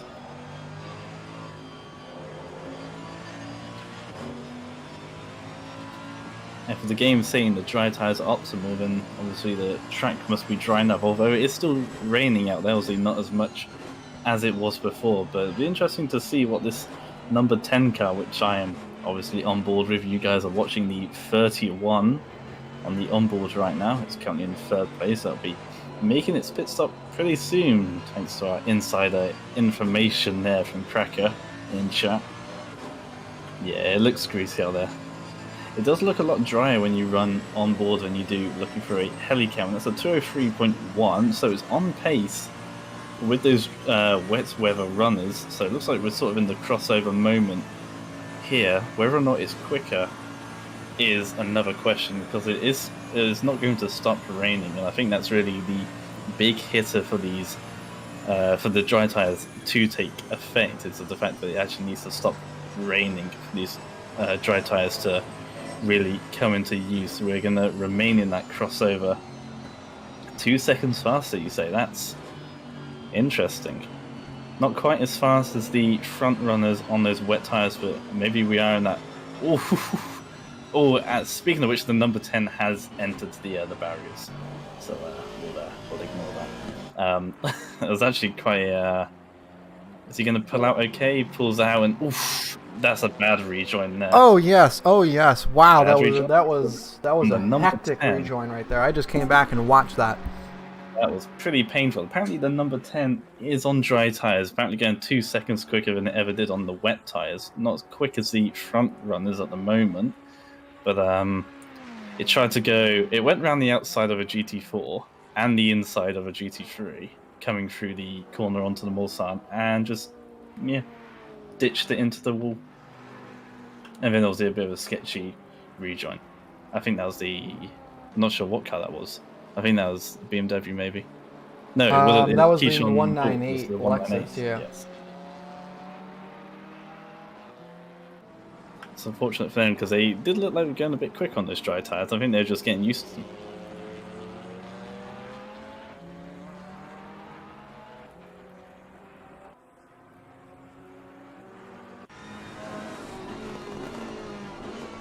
And from that incident earlier involving the 101 and the 7 car, that pit lane exit incident, the 101 has a drive-through and stop and go for 10 seconds due to, well, pretty much annihilating that poor number 7 car there. They were warned about it in the driver's briefing that if they are not going to run a track map, then they have to take extra caution when crossing over that white line into turn 1, and fortunately they didn't take any caution on that particular occasion, and it came off pretty bad for them and that number 7 car. So drive-through penalty, or drive-through stop and go for 10 seconds for the 101 car, which will put them down the order. Yeah, it's definitely it's a big risk that you take, trying to run that white line, right? I mean, obviously it's faster, right? The faster that you get over to the right, the faster that you can get to the brakes, the faster obviously that's ideal. And here they come now, serving their stop and go. And I mean, I can't expect too much of a fight from them there for that, because obviously they're taking that risk, right? And I don't even blame them necessarily for taking that risk, right? Like, in that situation, you're following the car, you know that, a little bit slower, you got to be as close to as possible. You can't let him get any sort of benefit, but also at the same time, you were pushing it just a little bit too close there, and it just happened that there was a car there. If there wasn't a car there, then obviously we wouldn't even be having this discussion at all. But whenever there's a car there, and it happened to pop up, you run them over, and obviously you got to deal with penalties for that. And it's a risk that you take every lap. Everyone's taking that same risk, and you can see it here. I mean, as they're exiting here, the track was completely clear, but in the event they were exiting and someone was coming, it would cause them to have to swerve and dive, and yeah, I mean, as long as there's that blend white line, you got to really be careful with it. Obviously, this track is one of the worst with it, but it exists everywhere, and the rule's the same everywhere. I mean, take Monza, for example, and one I pointed to earlier. On the front straightaway, if you're going for an overtake, right, like, you're coming down the straightaway and you got the draft, and you go and you pull out to the right to go for an overtake down towards turn 1, there's a pit exit blend line there. If you're crossing that blend line and there's a car that's coming out of the pit lane, it's your responsibility to not hit it, right? Even if they're down at the end of the blend line, it's your responsibility to not run into the back of that car. If they're just coming out, it's your responsibility to not run into that car. And so under that situation, unfortunately for the 101, there was a car there, and they did not adhere to their responsibility to not hit it, but yeah, of course, caused that incident. So it's definitely it's a very, very rough moment right there, and resulted in, well, of course, the penalty that we just saw. It puts them down to P4 now, and they're 10 seconds back off of a P3. So the 107 is going to be happy to see it, but at the same time, as a competitor, you never want to see someone else get into an unfortunate incident, and you also, you always want to have some sort of race like that. And there is someone in the waiting room, NSIR driver. I'm not sure if that's the 111 car, the 369 car, though. Go ahead and pull him in. I think you have the ability to do that. You should. There you go. Yes. Welcome in. We were just discussing. I can't recall what car you're driving in. If it's the 815 or the 369. It's the 815. Okay, the 815. Okay, that's what I thought. I just couldn't remember. I apologize. Yeah. But welcome in, and what would you like to explain here in the booth? I don't really have much to explain. I just thought I'd come and pop by and say hello. Was a bit of a gutting start there, but must say this is a first endurance race in the rain for me, so I'm happy that we're getting, well, touch wood, I'm happy that we're hopefully getting to the finish line tonight.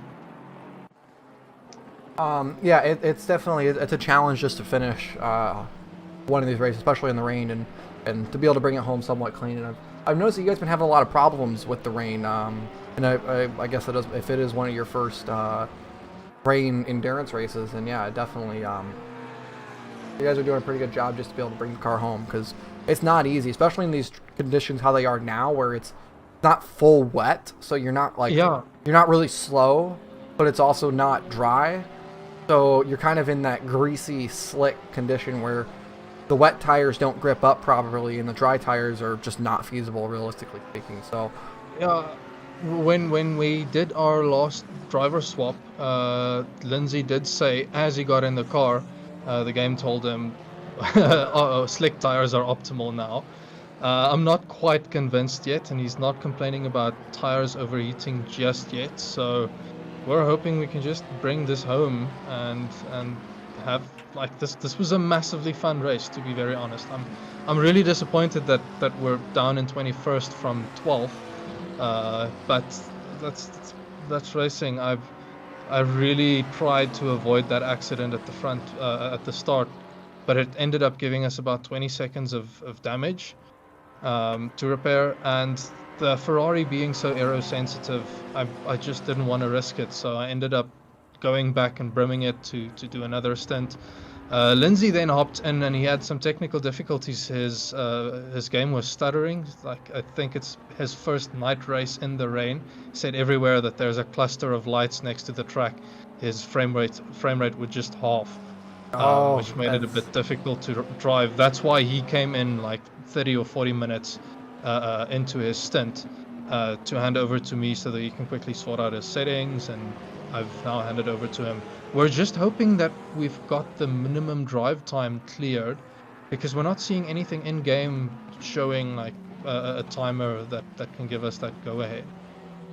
Yeah, we've tried to figure out why that it doesn't display, because it's never displayed for us in any of our races, even though we clearly set a minimum and maximum drive time. But we've never been able to see it display, and I really don't understand why, because I've seen it in other races and races I've partaken in ACC. But for whatever reason, I've never seen it in any of our races. I've never really had anyone hear about seeing it, so kind of confusing why it doesn't display for us. But yeah, like we had at Bathurst, for example, there was a car that didn't hit the minimum drive times, and they resulted in with a 150-second penalty that the game awarded. But they had, like, there was no counter for it, and so it's kind of weird, and it's a little bit annoying. I really wish that we could figure out why, for us in particular, that doesn't show up. I was actually hopeful that there would be a pit link, uplink, because then it would have been simple enough to track. But right now, I'm not too stressed. I'm relatively certain Lindsay managed a 40-minute stint in his first go, and I popped him off now with more than 50 minutes to go. So hopefully we'll get there. Otherwise, that's racing. Like it's part of the fun of figuring this out. And learning that, oh no, I actually have to care about when my stint ends, especially when things go wrong, because it's easy to then lose track of the amount of time each driver has done. Yeah, for sure, and it's definitely a part of the fun of endurance racing and driver swap racing is finding that balance. And then, of course, even with different drivers and how they'll have different pace or different situations, it's also you got to balance who gets what stint, what times, what tires, and so on to try to maximize your race. And that's definitely what makes endurance racing just so intriguing, so much fun for both a racer and a spectator and a team manager. Oh, yeah. 2 bits Well, no, sorry, you can continue. No, Ethan just cheered 2 bits. He wanted to beat Dom on the leaderboard. What an ass. How dare he? No, but anyways, thanks for having me around. Let me get back to spotting. I don't want to be the reason why there's maybe an incident right at the back end of the race. Thanks for having us tonight, and I've really enjoyed tonight's race. No, yeah, we definitely enjoy always having you guys in here. Y'all always bring a few different cars to come field in the grid, and it's always great to see the NSIR cars out there and racing. And we are glad that you're getting the experience of running a night race in the rain, and hopefully the sunrise, which should be peaking up here within the next couple minutes, doesn't distract too much, because with the cloud cover it shouldn't be too shiny, but it will start to get brighter on the racetrack here. So be aware of that one. Let's hope for the best. I'm just hoping it doesn't throw off temperatures too much too quickly. Well, you say that the track temperature has gone up by another degree in the last 10 minutes, so maybe your wish might not come true there. Damn it! We'll have to wait and see. Well, thank you for joining. I'm gonna say best of cheers. luck. Thanks for having me. Good luck. Yeah, as we were just mentioning here, you can see from this onboard on the 763 car, you It can looks see, brighter in the sky, doesn't it? yeah, the clouds are very vividly white now, or at least gray. So there's definitely a sunrise happening somewhere. Where in We just can't particular it really see is, it. I don't know, but I'm trying to remember the direction that this track face. I think the sunrise would be coming. Yeah, it's a north-south track. Is it a north-south track? I'm pretty sure. Okay, so the sunrise then would probably be off to the left of the start-finish straight. And Yeah, so you would see it Mistral like straight you'd side. see it like through turn 1, right? Sure, actually. No, Mistral straight side. Okay, so to the right all right, if you went So downstream. okay, so you'll see it down there. I'll Google Maps it. Good job. Let's bring a minute. No. I'm doing it. Oh, all right. Interesting. So all right. So the sunrise is off to the left of the Mistral Straight then. Yes, that's what I think. I've got to find. Oh, I could just type it. You can clearly see the mountain range though off in the distance now, so that's really pretty to see the French mountainside. Of course, while we were talking there was a drive-through for the 10 car for that unsafe rejoin. Watch on the stream, so that's unfortunate penalty for the 10 car. But since you're parked sideways, you got to make sure you're clear before you can make that rejoin. The track seems actually to have like kind of clear patches. So there's a big group in Sector 3, there's a big group in Sector 1, and then there's kind of space in between.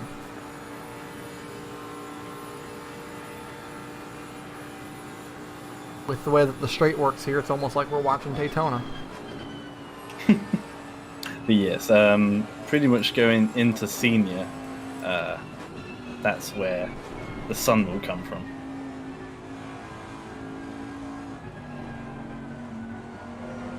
So to the left side of there, so you're going to be blinded into that corner, basically. Nice. Ethan, we need you to turn up the jets and blow the clouds away, and I want to see some drivers get blinded here in the last 15 minutes. That gap For P3 and GT4, I mentioned earlier after the pit stop phases was at 16 seconds. That's more than the halves now. The gap is 5.2 between third and fourth in GT4. Gavin Moore probably seeing red after a bit of a shoddy, well not shoddy, but not as good middle stint for the team. And yeah, 5.4, 5 and a bit seconds now between 25th and 26th overall. That's third and fourth in GT4. And they're both BMWs as well, so that could be interesting.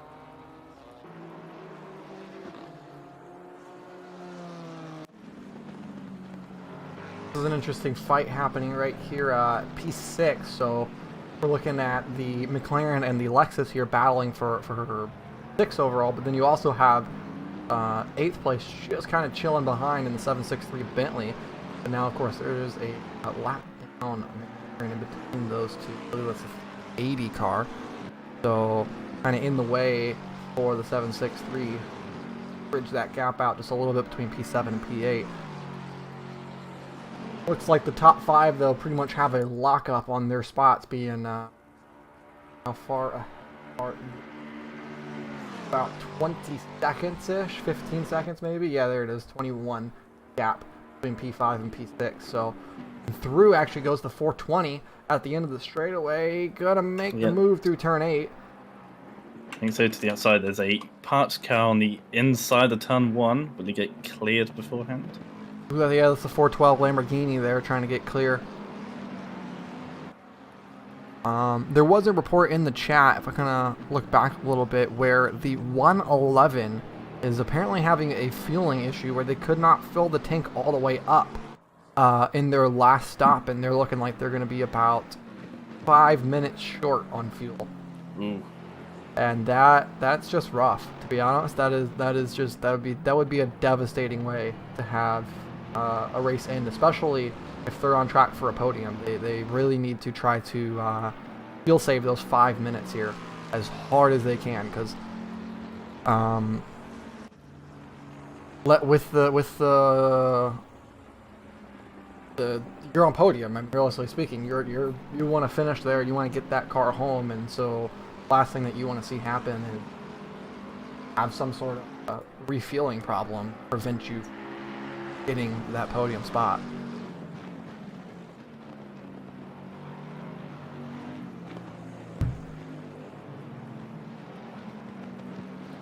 Oh, and around goes the 722. Yep. That's going to push the 763 right on through to P6, or P7 at the moment.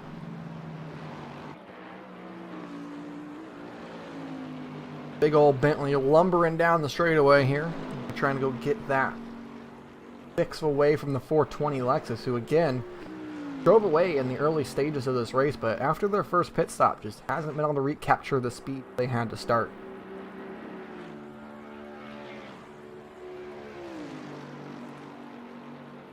It's not even necessarily that they lost speed, it's more just everyone else gained it, right? Like, they're still running the same type of lap times they were in that first stint, the low 202s. Everyone else has improved a bit. But yeah, everyone else has improved, but also too with getting through lap traffic, it seems like everyone else has been a little bit smooth. They've not been lucky in terms of the way they've caught traffic in this race. Yeah, second now between that 420 and 763 car. Yeah, they are doing very well considering 2 drive-thrus for this Bentley. Yeah, 2 drive-through penalties plus that spin off the start.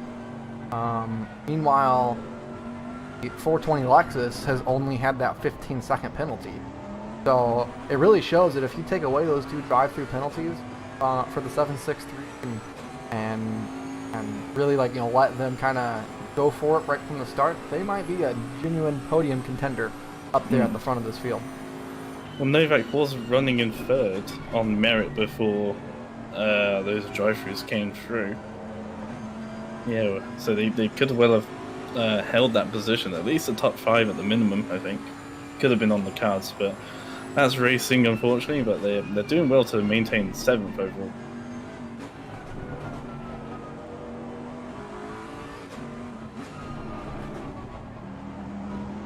Shying up here on 20 minutes to go in this race. 20 minutes to go in this race, and you know, I mean, it's been a fantastic run so far here. I mean, it's been 220 minutes of racing, and we're still looking at gaps of next to nothing. And without that pit lane incident, we'd be looking at a battle for the lead.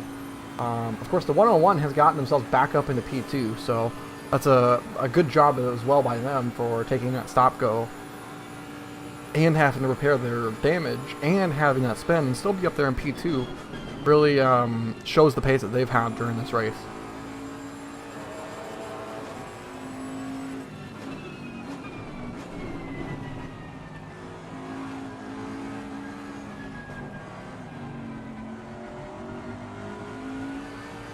P3 in the GT4 category, currently separated by just seconds. We'll cut over to that one here in just a moment. This battle is getting heated between these two cars, especially with the lap traffic coming through now. Yeah, that 4th place BMW and GT4 firmly into the slipstream now, half a second now as they go down the Mistral. It's been coming down for the last 45 minutes, and now with 20 minutes to go, they are almost nose to tail. And given the extra speed that Gavin Moore's got at the moment, you'd assume that he's going to be able to get that move done pretty quickly, as he actually has a look down to the inside going into turn 9. He is right on the gearbox, or the exhaust now, of his fellow BMW driver. This is a Lexus now, the 102, making its way around these two BMW drivers, actually pinching off Gavin Moore. They're slowing him down just a little bit, but actually sort of doing the same to the number 13, having to force it wide there. And I think Gavin might try and move around the outside here. He's looking. Oh, there's and there's contact. There's a little bit of Robin is racing. There's touring cars. I mean, all's fair so far. I mean, no one's going to press charges for that little bit of contact there. Of course, he backed off, let him recover it, get it back together. Fortunate for the 24 car that he didn't spin, though. Because if there was contact and that was a spin, then, of course, that would come back on him pretty good. But crucially, though, behind them, they've got a lot of gap. As the 201 and the 111 are behind them, but they're separated, which means they don't have much traffic to deal with now, and they can fight it out without any interference from those GT3s, again, in the way all the time. 763 managed to get through during that fight on the 420, but then the 420 got it right back down the main straightaway. Oh, and here they go, the 763 right back through on the 420 in turn 9.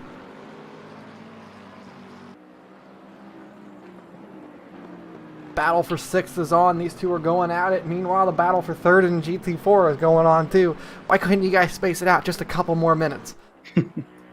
I'll watch both of them. NASCAR side by side. Get that picture-in-picture going. Here comes the 24 down the straightaway, looking with the slipstream. He's certainly going to have the inside there. I think they're both running relatively similar aero configs, so I don't think he's going to have the straight line speed. Now they both hit their terminal velocity going down the main straight. Well, he does have the length to get in front. Ooh, chops off in front, and that's exactly what I did in R-Factor, and I approve of that move. And they actually causing the understeer for the BMW there by cutting in front too. That's actually going to probably be a warning because of the fact that they missed those cones down there at the end of the turn. Wow, that was a crazy move there. What a cut by the 24 car. Very dangerous, but very smart at the same time, right? It wasn't necessarily dangerous, but savvy. And around is... What car is that? Around at turn 2 at the moment. We're going to jump up here to the 420 car, who is now once again behind the 763 as they go onto the Mistral straight. The Lexus has a lot more straight line speed than the Bentley. I imagine the Bentley's running a very, very high downforce setup as we were talking about earlier, and so going through the Sector 3 and Sector 1, it's definitely going to be benefiting them more than anyone. Swerving down the straightaway. Not quite going to get there for the Lexus. We'll cut back here in just a moment. That GT4 battle seems to have now vanished. Gavin Moore pulling a good second and a half now to his opponent. He's just overtaken. I think that might be P3 secured for him. Lessie makes a mistake in the final 17 minutes of this race, and that's a good recovery drive for the 24 car, who I think was P5, P6 in GT4 early on. Now regaining back to P3 in class, but a lap down on the leader of Alex Hode and Matt Neal in the Pin 200 car on the car. inside of the 412 at turn 1, making the move done for 14th position on the racetrack there. Get back up to the 420 as they're coming along down the front straightaway on the tail end of the 763. Going to have major slipstream towards turn 1. Of course, not going to try to make a move here.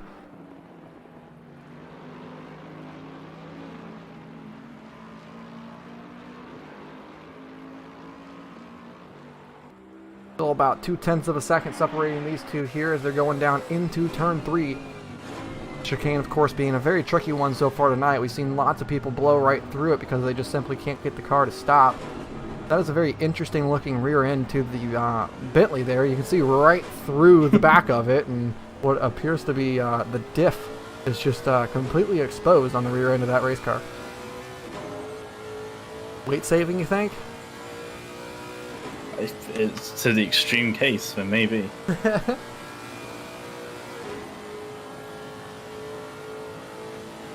Here comes You're at the hashtag do something. Let's see what they do. That's what they have at the back of the Bentley. Little motto to go through, maybe. They've definitely done something to get themselves up to P6 at the end of this race. So going defensive, the 420 around the outside. Oh, can't make it done. big ol' slide, is and he going around to the they barriers? go. No. Luckily, a lot of runoff there. A whole lot of runoff there. For him. Big Yeah, ol' getting slide for all the sorts of 420.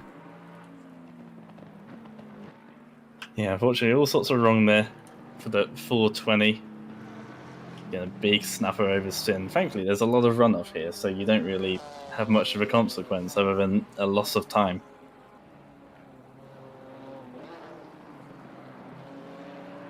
Just a part of the racing here at Paul Ricard is, you kind of push it just that little bit harder because you know that you have the runoff to save you.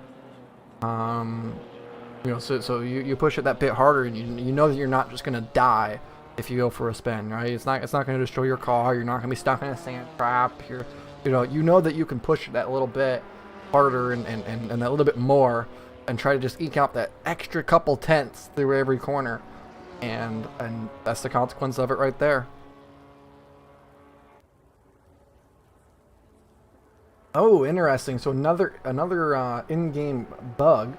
The 420 car unable to change tires, and that would explain some of their problems whenever it comes to trying to maintain pace here in the later stints. Running on old tires will definitely do that to you, especially if you just go for a spin right there, and just destroys them that little bit more.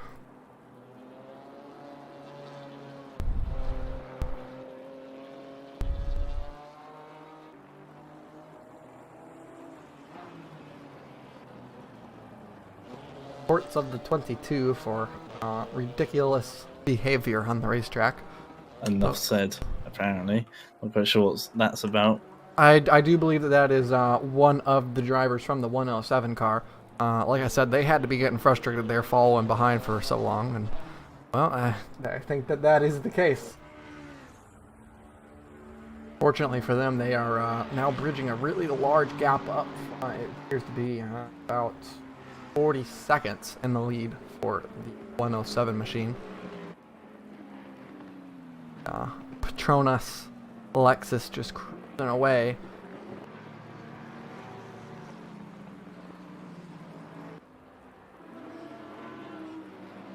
The top 5 still isn't out of it here for the 763 Bentley, who is just 3 seconds behind the 111 Ferrari, who has been also on their own rapid dropping. They were P3 there just not too long ago, and now they're down to P5. And again, this Bentley, who's on a move here, on the rise, is now just 2.5 seconds behind. That last time around, they were 0.3 of a second quicker, so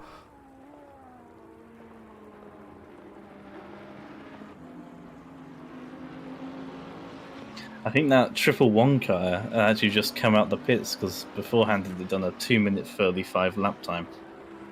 Possibly. Okay. Yeah, I think they just come out the pits, and maybe well, there was another Ferrari. Speaking of refueling issues, maybe this team also having the same issue. That was the Ferrari with the problem, was the 111. Yes, so that would be what it was. Is that they just came in and had that refueling issue, so that was them filling up to go get that last 5 minutes worth of fuel to get the car home.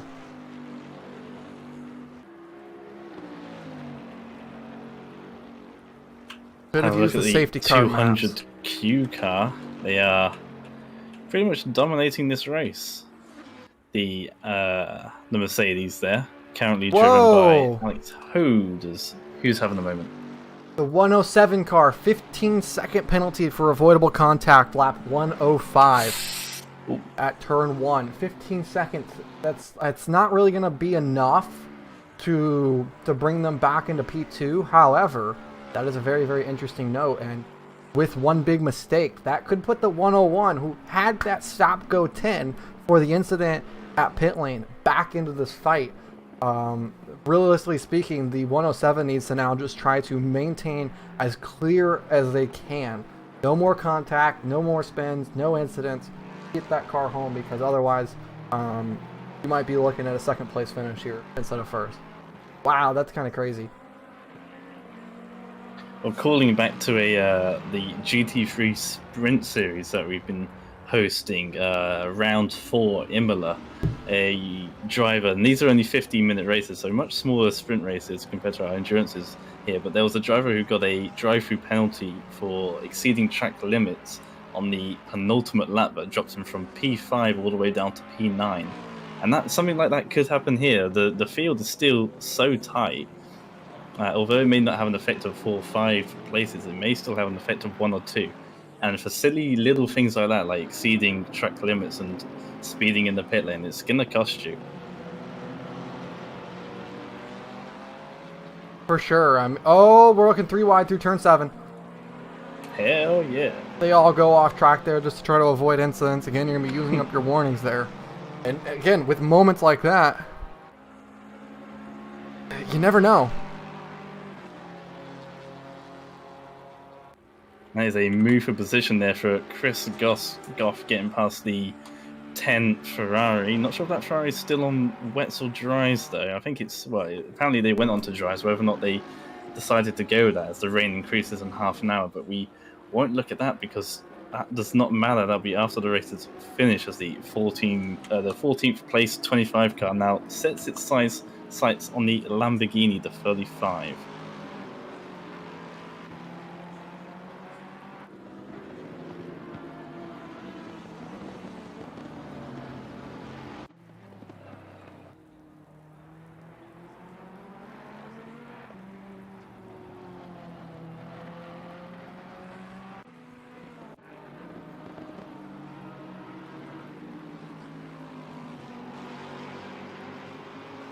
Actually, looks like that Chris Goff here is the. Well, there might be an issue for the 4th place car. Maybe just getting a bad exit actually out of the final corner.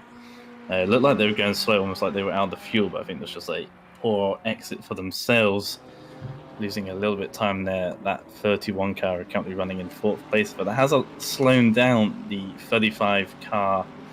That's in P13, and that actually allows Chris Goff here in the 25 Lexus to get to the outside. Actually, it'll be the inside now, coming into turn 4. This right-hander leading into chicane gives him the inside, but then the outside. But he's got the move done already, as the 31 Mercedes is coming back to re-lap these cars after their mistake. And I think that Lamborghini is sort of struggling there. A lot of understeer on the front out of multiple corners there, so that might actually lend a hand to just behind them, the number 10 car, that Ferrari that's just behind the Mercedes, which is spinning currently, and into the wall it goes. There is that Mercedes doing the weird ghosting thing that we've been seeing when they are off track, making sure they get a good rejoin. They actually just cut across the track anyway, but they are cleared to rejoin and actually dropped to P6 apparently. And they're right, the 111 car and the 763 car have got past there just from that simple mistake. Wow. For the car. Go from 4th down to 6th. That is removing the top 5 that you get. That gives a free top 5 to the 763. Now can go fight for P4 on the racetrack.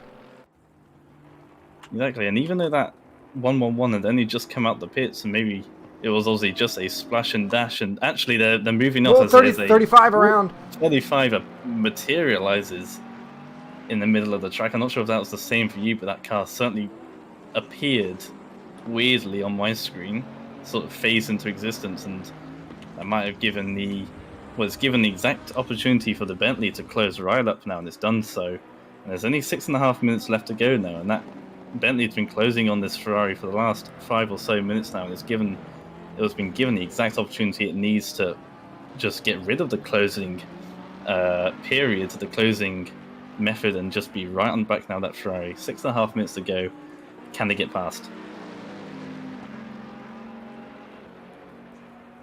This is the battle on the race. Closest cars on the racetrack. Well, the 515 is pretty close to the 99. I do on the road just a bit. At least according to the split time. Yeah, they are pretty close to each other at the moment. But the 763 going to be the closest fight, I really do think. Gonna have to see if there's any sort of lunge or catching up to the 24 car. Drive-through penalty for the 200 car at the lead of GT4. I think they have enough of a lead though, as the 99 gets past the 515 car into turn 1, and there's almost contact there. The 515 having to check up on itself, almost running into the back of that Lexus. There's a change for position in for P11, and the 107 obviously still carrying that 15-second penalty. And the game has now told us that the rain will pick up in 30 minutes time, but we're at the end of the race, so what does it matter? It doesn't really matter.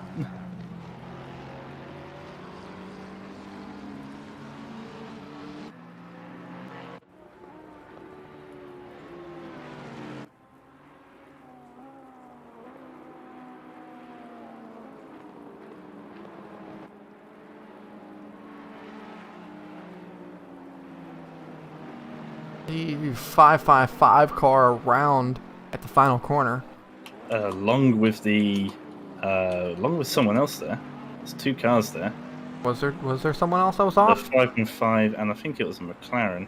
Yeah, the 380. They were both Oh, off. that was battling for position there at 19 then. That was a fight for the 19th position on the racetrack. A spin goes around.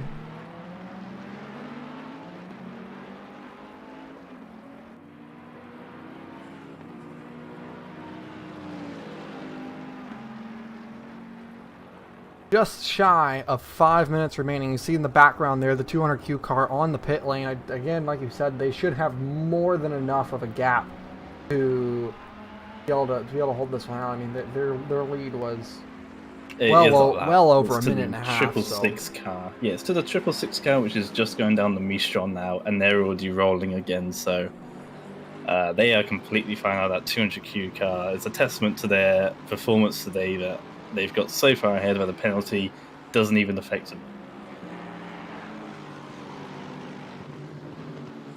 It's always that way for that 200Q car. Alex Holt, Matt, and Neil, they always put together a really good race package every time that they show up, and they are known for that ability to pull out and race. Same with this 107 team that's currently leading here in the GT3 category. Again, they're just known for being able to just pull out and go. It's one thing that they are really, really good at. Is pushing and consistently doing it. That they obviously all of them in both teams get along really, really well. They like to drive similar cars.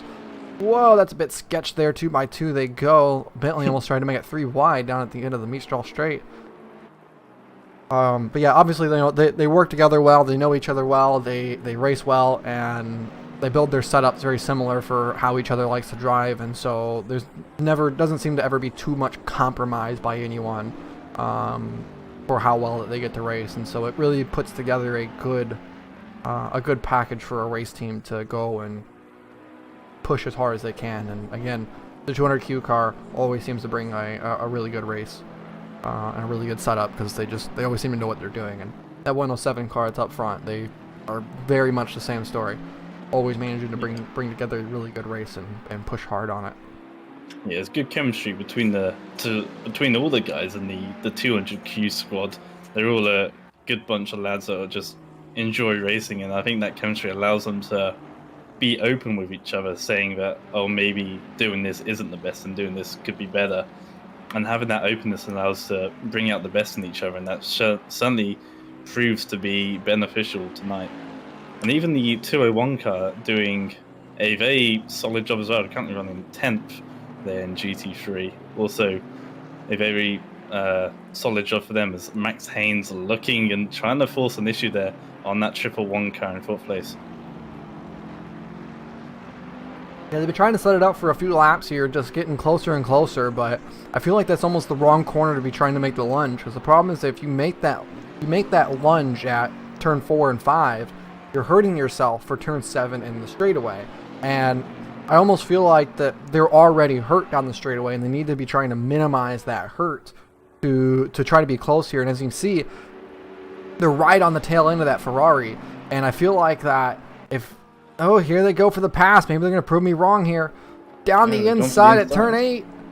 That 111 car given a lot of room. They've been extremely generous with the amount of ash shot they gave to the right side of them. I think making the pass a little too easy for that Bentley.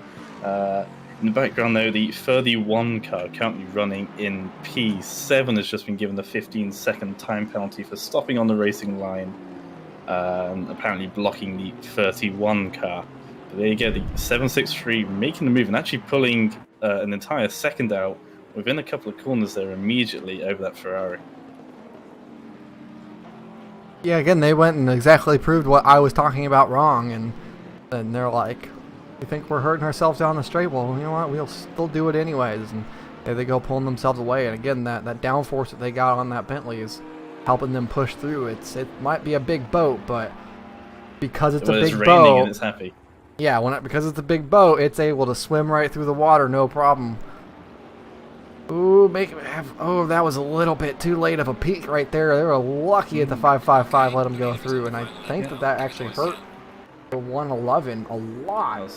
A little awkward there for that Porsche as the race timer has concluded, so we will be waiting now for our leader. That will be Yannick. I'm not sure where he is on track. He's out there. Currently out of turn 2, heading down towards 3. We're going to go on board with him for one more lap. There's a yellow out there somewhere, which has since been cleared, and hopefully there won't be any suicidal... The 380 McLaren off at turn 5 is what the yellow flag was for on the racetrack. Of course, have been good and rolling. Again, as 1:17, they just always manage to be able to put together really well clinic here. Currently the 15-second time penalty, but they have a 30-second lead, at least a 30-second lead or more. And so they put together a really good clinic here and are going to bring this car home. And of course they benefited from luck, if you will, with the 420 obviously getting that early penalty, which put them back in the pack, and then again with the 101 getting caught up in that incident on the pit exit, really kind of took that fight away and has allowed them to just kind of cruise out in this last hour of the race. And again, you know, if you're a really good endurance team, sometimes even luck can play into your hands and benefit you, and this team continues to show up every month and continues to show why that they are such a good team together and why that they can push so hard and why that they win races. And here it is right here. They're about to do it again with just 2 more corners to go. Yep. And even though they've got a similarly liveried car behind them, obviously not teammates, but we can pretend that they are, maybe. Going for the photo op. Oh, and they're 3 wide up off the final corner. That was a little bit awkward with the 516. To complete another lap there, having to bail out, but there you go. Yannick in the 107 car coming across the line and finishing first for the 4 hours of Paul Ricard. And we jump back here to the 200Q car, who is our leader in the GT4 category. Going to be coming their way through with just 2 more corners to go. Alex Hode and Matt Neal, both of them put together a really good race here. Matt Neal with just the Paul Ricard ace, if you will. He definitely put the fastest laps in and got that car in a great position. And again, fate kind of fell their way a little bit too with the incident that happened with the 24 car, which definitely hurt them more than the incident that they had. And so that late drive-through penalty, of course, didn't end up hurting them that much, and they're going to bring home the checkered. in the GT4 category. Yeah, and also credit to the 24 car for getting that recovery drive on from being far down the order and a good couple of laps down on the rest of their competitors and managing to bring home a podium position in third place in the last 20 minutes for that BMW.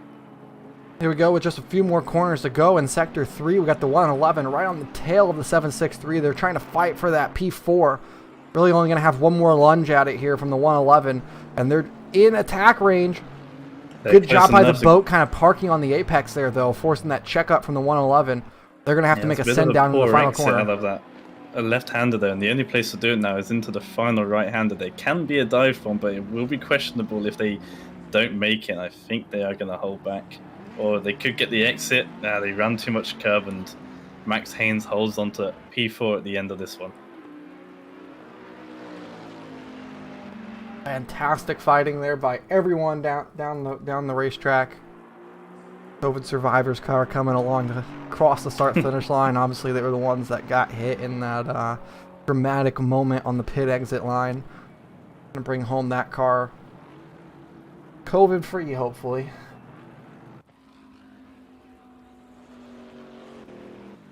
There is your race winner, the 107 Lexus.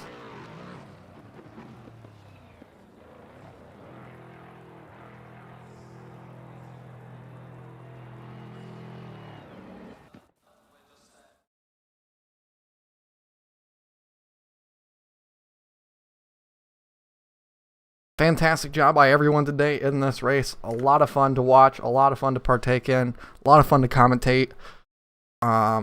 Heck of a race, heck of a battle there, and of course the wins for the 107 and 200Q car was I mean, obviously it was fantastic for both of them. Yeah, that 200Q car, I think maybe the most deserving for the win. They were the strong force that entire race. And we do have a fair few in the waiting room if you want to pull any in. I think we're going to wait about and see if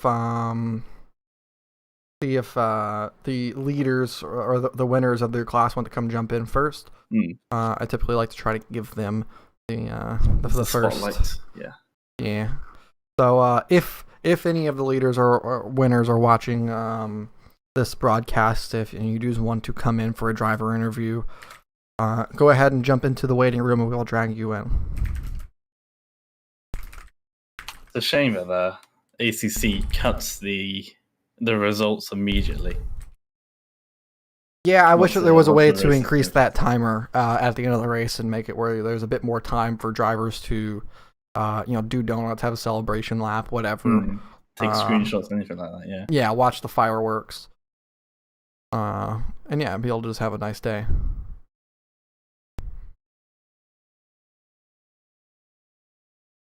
I'm going to try to add the spotter's guide here.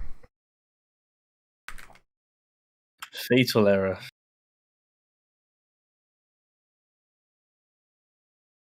I want to thank everyone too for watching here on Twitch, and those of you who are watching as a VOD on YouTube. Obviously, we wouldn't be able to do any of this, and we wouldn't want to do any of this without you guys being able to watch. It does mean a whole lot to us, and thank you to those who subscribed today. Season Terry on with the subscription, and of course Dom here in the commentary booth with me with the subscription. Ever so welcome.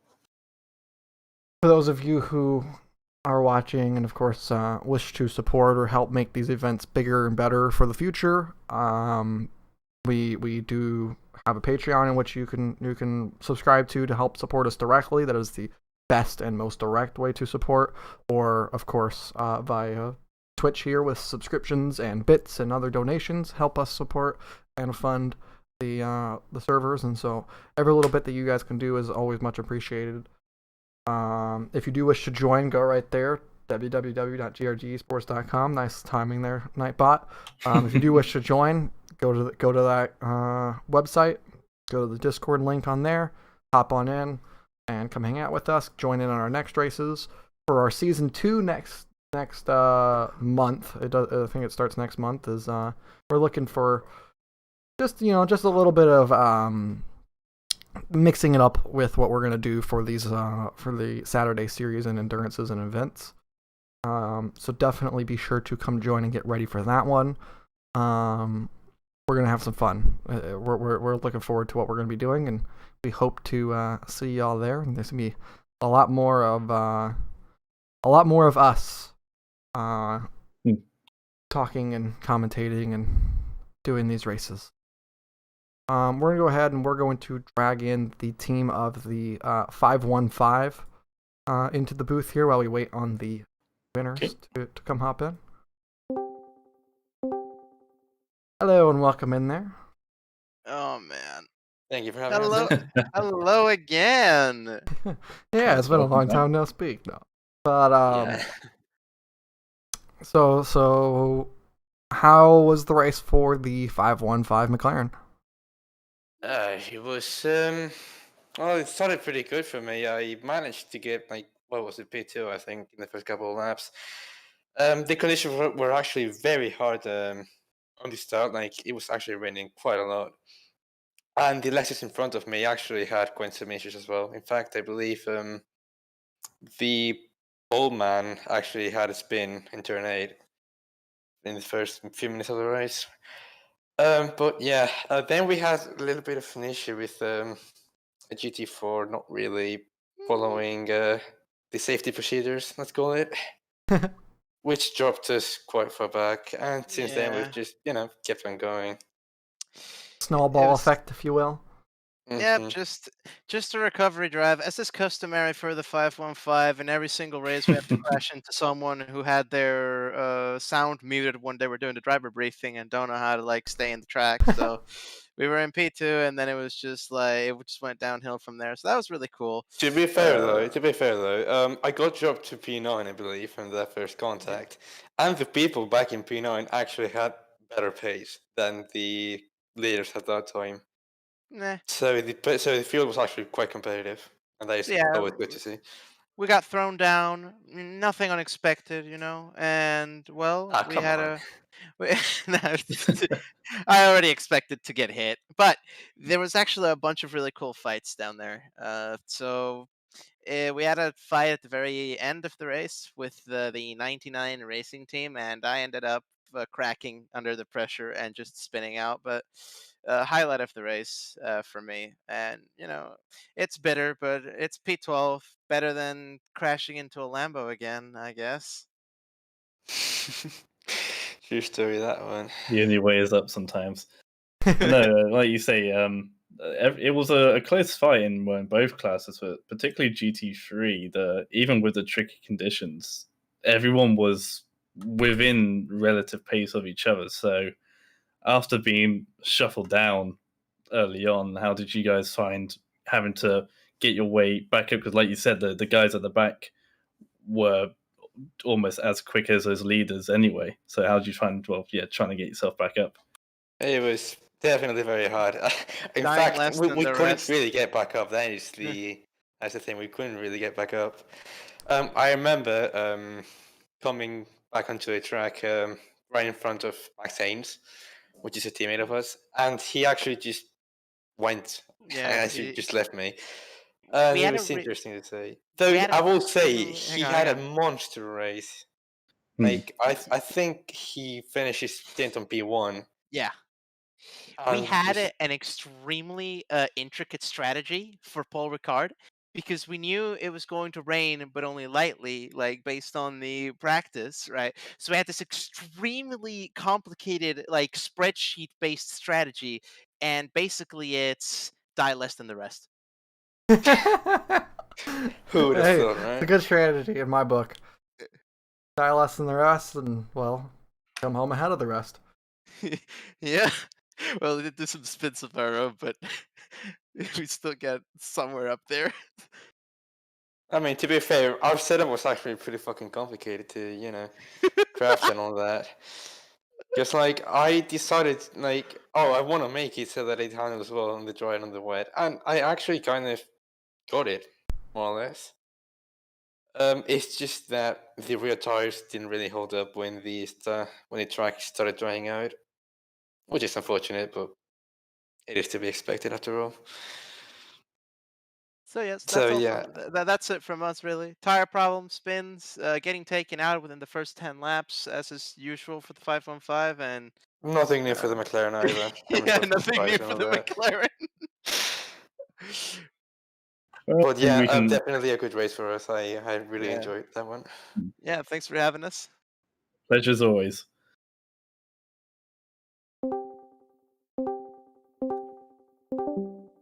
You're bringing them all in. Oh, hello. Oh yeah, it's all the 200Q guys. I figure we'll do them all simultaneously. Hi. Welcome in. Shall we start the victors of GT4 then? Oh yes. You held it for. You're basically in control of the entire thing, to put it simply. Yeah. And you were having a good fight with the 24. Obviously, you were taken out in the first sector on whatever lap it was, and a minute later, the 24 was too. So you were Yeah, I was a bit fortunate. Yeah, you were sort of equaled out there. But after that, they sort of dropped back, and you guys leapt forward, even with your was it a drive-through you had at the end? Yeah, Alex got that all was four warning. absolute rubbish. I mean, Track limits. yeah, that drive-through was absolute rubbish. I got 2 warnings for cutting one corner, and it was just like I went slightly off the track, so the tires just didn't grip in the braking zone at all, and skipped the apex and got 2 warnings. But yeah, even Wow. still with that, you came out half a minute ahead anyway. You were basically in control. Yeah, Alex was trying to get me to text Ethan to get it removed for some reason. Yeah, that wasn't gonna happen. Don't worry. Yeah, No, that's what I was saying, but he was a bit. It was a pretty stupid penalty. I'm not gonna lie. Can't argue against the game though. Yeah, game knows Especially with best, some of right? its good decisions today with the slick tires optimum. Oh yeah. Oh yeah. There were like Did 5 you puddles not on the agree? Oh no. Well, I didn't agree. Can ask the There others. was a Ferrari, Oh, yeah, the what number happened 10 with that us? was the number 10 Ferrari was running dries for the latter half, and in all fairness, was doing the same pace as those on the wet. Yeah. So I mean, had it got a little bit Yeah, drier, then maybe, but yeah, it was on the edge. Especially on 22 psi, not brilliant. Yeah, for our race, we got in a pretty good position after all the chaos on the first stint.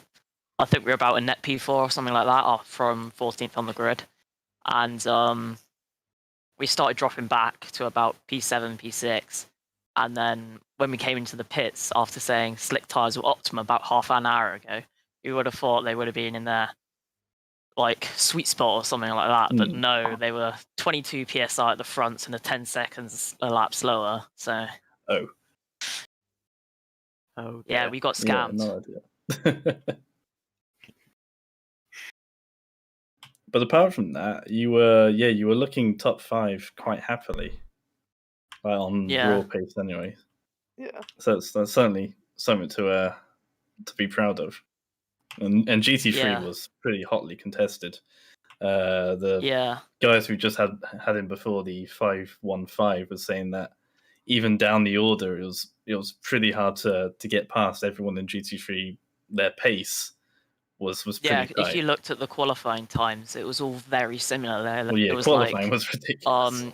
A few thousandths or a few hundredths splitting like 3 cars or something like that. It was the grid was very close in pace. So yeah, and that translated into race pace then. Yeah, there was a few very good battles that I had on the first stint with drivers at similar paces, but all trying to get grips with the wet track surface. So yeah, I'm happy it was wet in the end. Yeah, because also it did make it a lot more interesting. For sure, in the weather report, it was dry with hints of rain, and this was very much the opposite of that. Yeah. So in terms of at setup, least it wasn't the 6 hours of Paul Ricard that Alex took part in. where that was literally like a typhoon or something. Yeah, that was horrible. The back straight was just a graveyard of GT3s. Must have been pretty entertaining to commentate though. In the first few laps. Yeah, there was a fair amount going on, especially into turns 1 and 2. Yeah, I was just. Yeah. I was kind of just. Yeah, like for half Avoid. the first lap, the GT4s were literally right behind the GT3s. Because like, Well, there was a good 4 or 5 GT3s behind the GT4s come the end of lap 2. Yeah. In the end, I just kept on getting boxed in with nowhere to go. Yeah, definitely. It was a lot of fun, and I mean, it was just a lot of fun to commentate. That race was great. I mean, the whole way through with the way that the weather was working in the nighttime, it definitely made for a tricky situation for everyone, and it was a lot of fun to watch. And it was fun to see the different ways that teams handled it and progress through it.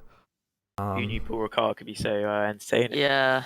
It was a lot different to the Zolder race last month, but it was still very exciting. So yeah, we'll be looking for a different challenge next month. What that'll be, we're not too sure. But... Donington in the snow. We have some ideas. Yeah, Donington in the snow. Make it realistic. Better not be 24 hours. Why not? Because I don't want to do that. 24 hours, only one driver allowed in the team. I think you're the only one who's experienced a 24-hour race experience. Yeah, it didn't go very well, that's for sure. Right, I'm gonna head off now, guys. Thank you so much for commentating. Yeah, thanks for hosting as always. Yeah, it's a pleasure to have you guys on the grid. You're a good force to add some good talent there. Yeah. Well, I'll hopefully see you again next month, then. Yeah, future F1 stuff. Oh, yes. Hashtag never too late. Yeah. Cheers anyway, guys. All right, cheers. Thanks very much. See you later. Bye. Congrats. Bye, have a great time. I appreciate it. I appreciate it. That's funny. All right, well, now we'll go ahead and we'll bring in the 22 team, who were a slight focus of controversy, if you will, within this race due to the apparent way that they handled being lapped, so to say. There was some controversy around how you guys handled it, and I want to see what you guys think regarding that situation. Obviously, not trying to say hate towards you or anyone or anything like that, and or anything like that, but just what was your mindset with how you handled being lapping and went through things? Are we talking about Mr. Ramback here? No, I'm just talking in general. Again, no hate on anyone specific or anything like that. Just in general, how you guys handled with being lapped there towards the end of the race and such. Well, I didn't once defend my position. Quite frankly, if you want to get past me, you should drive a bit faster. I mean, it's one way of looking at it. Yeah, is P1 versus P17, so there shouldn't be too much issue really. No, yeah, I think he was just a bit embarrassed that he was getting outdriven by P17, to be honest. No, and then that's no, go ahead, Case. Well, I was gonna say definitely by our rule book, you guys, at least from what I saw, never had really done anything really wrong, right? You guys were never defending for the position. You guys just weren't giving it up, and there's nothing wrong with that. Our line. Again, in the driver's briefing, we went over it, and that's exactly how we explain things. Is you don't have to give up your spot. You have every right to be on the racetrack as much as anyone else, even if you're 20 laps down and driving a damaged car. You still have as much right to the racetrack as anyone. And obviously, there is a courtesy mark to it of, hey, if you see a battle for the lead, the person who's in the lead, obviously they want you to let them by. Obviously that's what they want, but for some people, they see it as a courtesy thing of, hey, I'm gonna, let me by, and I'll and I'll be nicer to you later, whatever. But you don't have to by any means, and there's nothing wrong with what you guys did. So I just wanted to see how you guys had that mindset of how you handle being lapped or handle lapping others or anything like that, and how it goes through your head with that type of stuff. Yeah, pretty much. You're not getting any freebies of us. No, That's our not really. mindset. Just Well, drive apart from fast. when we like crash into a wall or spin it, but Classic GRG overtake off track. When the car in front goes off and you drive past them. True real estate. it certainly is. It helps a lot that we had 0 downforce on the car. So the default aggressive, but with wet tires. And so we were just driving past everyone on the straights. That Oh Lexus yeah, in that's general, though. hilarious. Yeah, What was the the Lexus Fast Boy? fast boy. Very fast. Man. I can't remember what the car number was, but it was the Porsche running the Butcher livery. Do you know which car that was? The 555, the pink pork. Yeah. They were running. They must have been running like quite a lot of downforce because whenever we were behind them on the Mistral Straight, like we would. It was like they were a GT4 pretty much. It was quite funny. I laughed every time we came up behind them. It's good times. How was it to watch many interesting fights? Yeah, there's a lot going on. There's obviously extremely tight. Obviously, from qualifying last week, we saw everyone separated by tenths and, well, hundreds and thousands, really, as opposed to tenths. And that definitely translated into this weekend. We were talking to a couple others, and they were saying that if they dropped down the order, they found it really difficult to get back up the field because everyone was just on such a high pace, which I think is maybe also a reason as to why first place was somewhat struggling to get past you guys, because the field just genuinely was close in general. Yeah, for I this think particular race. we were a lot faster in the wet than we were in the dry. Like Oh, definitely. In qualifying, we were 20th out of 24th, 2 seconds off the pace. But when the rain came, we were right on it, as you could see. With Settled everyone down, yeah. Quality. I don't get to do the next one though, sadly. Oh, No, you don't. I was being yeeted. I got sent to the Shadow Realm last race. I think I survived, haven't I? I didn't get any penalties. No, yeah, you're okay. Oh, blessed be. Hey, you're gonna have to find something new for the next one. Oh no, I think I did some Craig me up race during when Andrew was racing. I got hit 3 times at Monza, not even my fault. And I was just quit out 3rd lap. I was like, I'm not having this. Come back. But yeah, this was a really fun event. I think doing the qualifying on another day is a great decision. Everything ran much smoother than before. It was very good.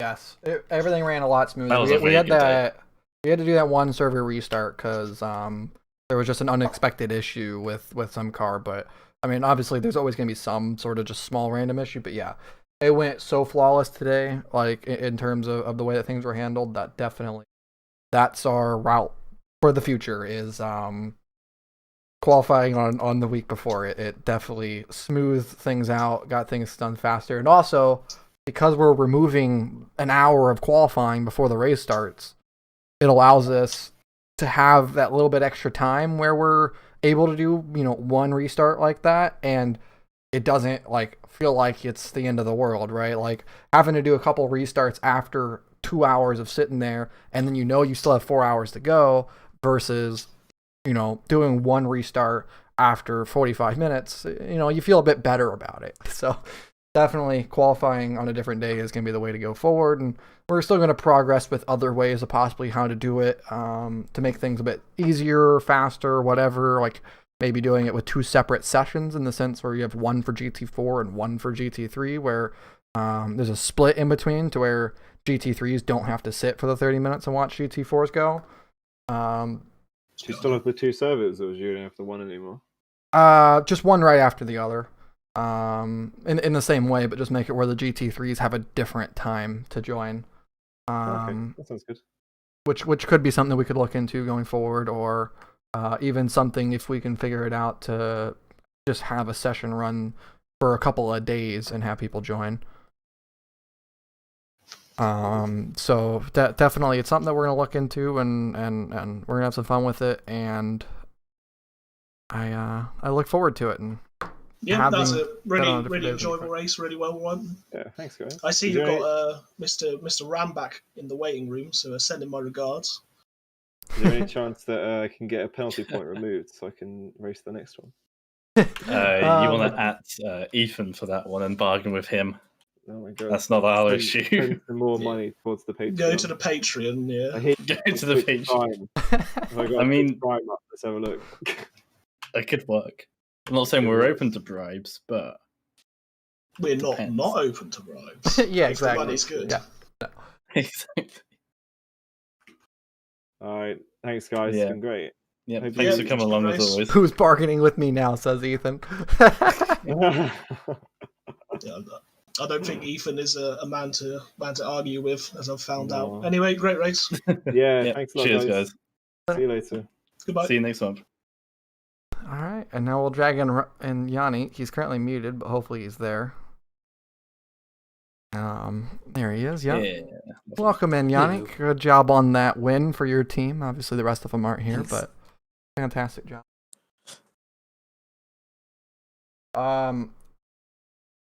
Really, the biggest talking point to bring home with it is the incident on, I think it was like lap 2 or 3, really early on with the 420, obviously, but then B, the moment with the 101 car on their exit of pit lane from that battle up front. Oh, yeah.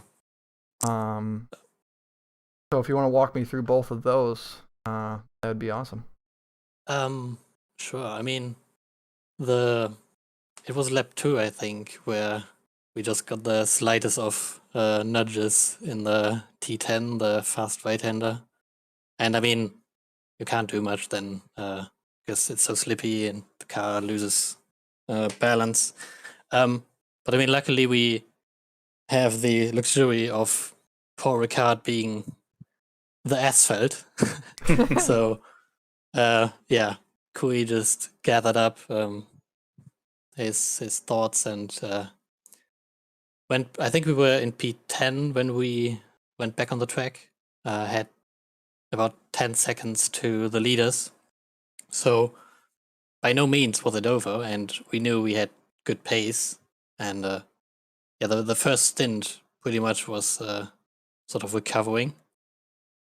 And Kui just amazingly passed everybody up to P3 or something. I don't know.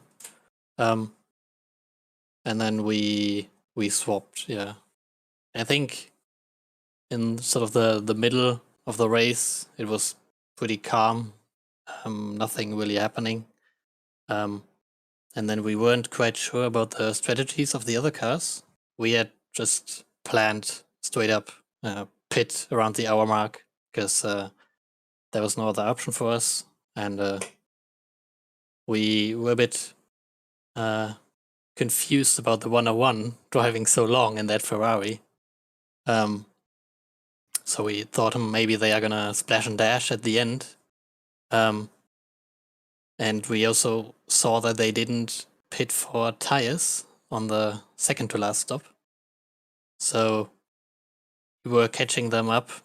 And after we passed them, yeah, that incident at the pit exit happened, which I didn't really see. Kui just told me, yeah, the Ferrari's gone.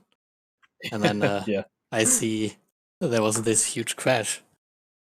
And that really helped us because we would have to like get another pit stop back, and they or what we thought was they were just gonna drive along maybe a bit slower because of different engine maps, but we thought they were done for pitting. So yeah, we were sort of pushing, trying to get the times, and then when we saw they had this stop and go or the penalty,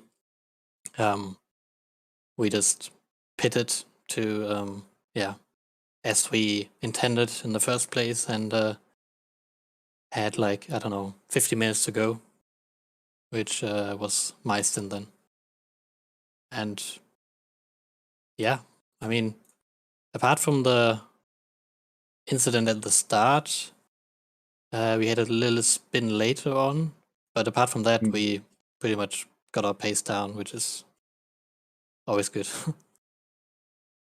For sure. I mean, you guys put in a really smooth stint, as per usual, as it's been with you guys here recently. You show up to these races in the GT3, and obviously it's been the Bentley in the past. But I did want to ask this: what was the decision with the Lexus this race? Because it seemed like everyone went to the Lexus this race. Well, first of all, because it's Kui's sort of main car, so that's why that was a talking point. And I was not having any issues with the Lexus. I've driven it in the past, and we just knew the 283 kilometers on the back straight is just not achievable with the Bentley. And yeah, I mean, the Bentley helped us in the Zolder race because of the pit strategy, obviously.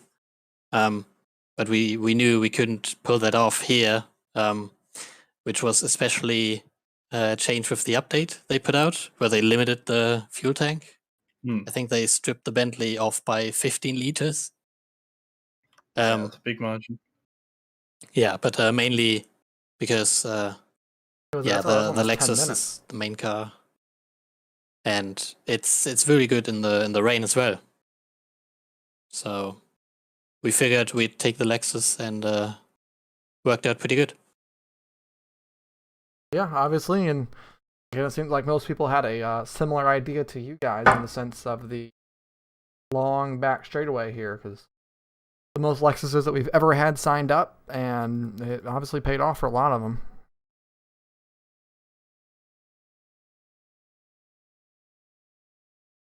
I think. Oh, where did you go? Whoops! I just clicked on the wrong channel.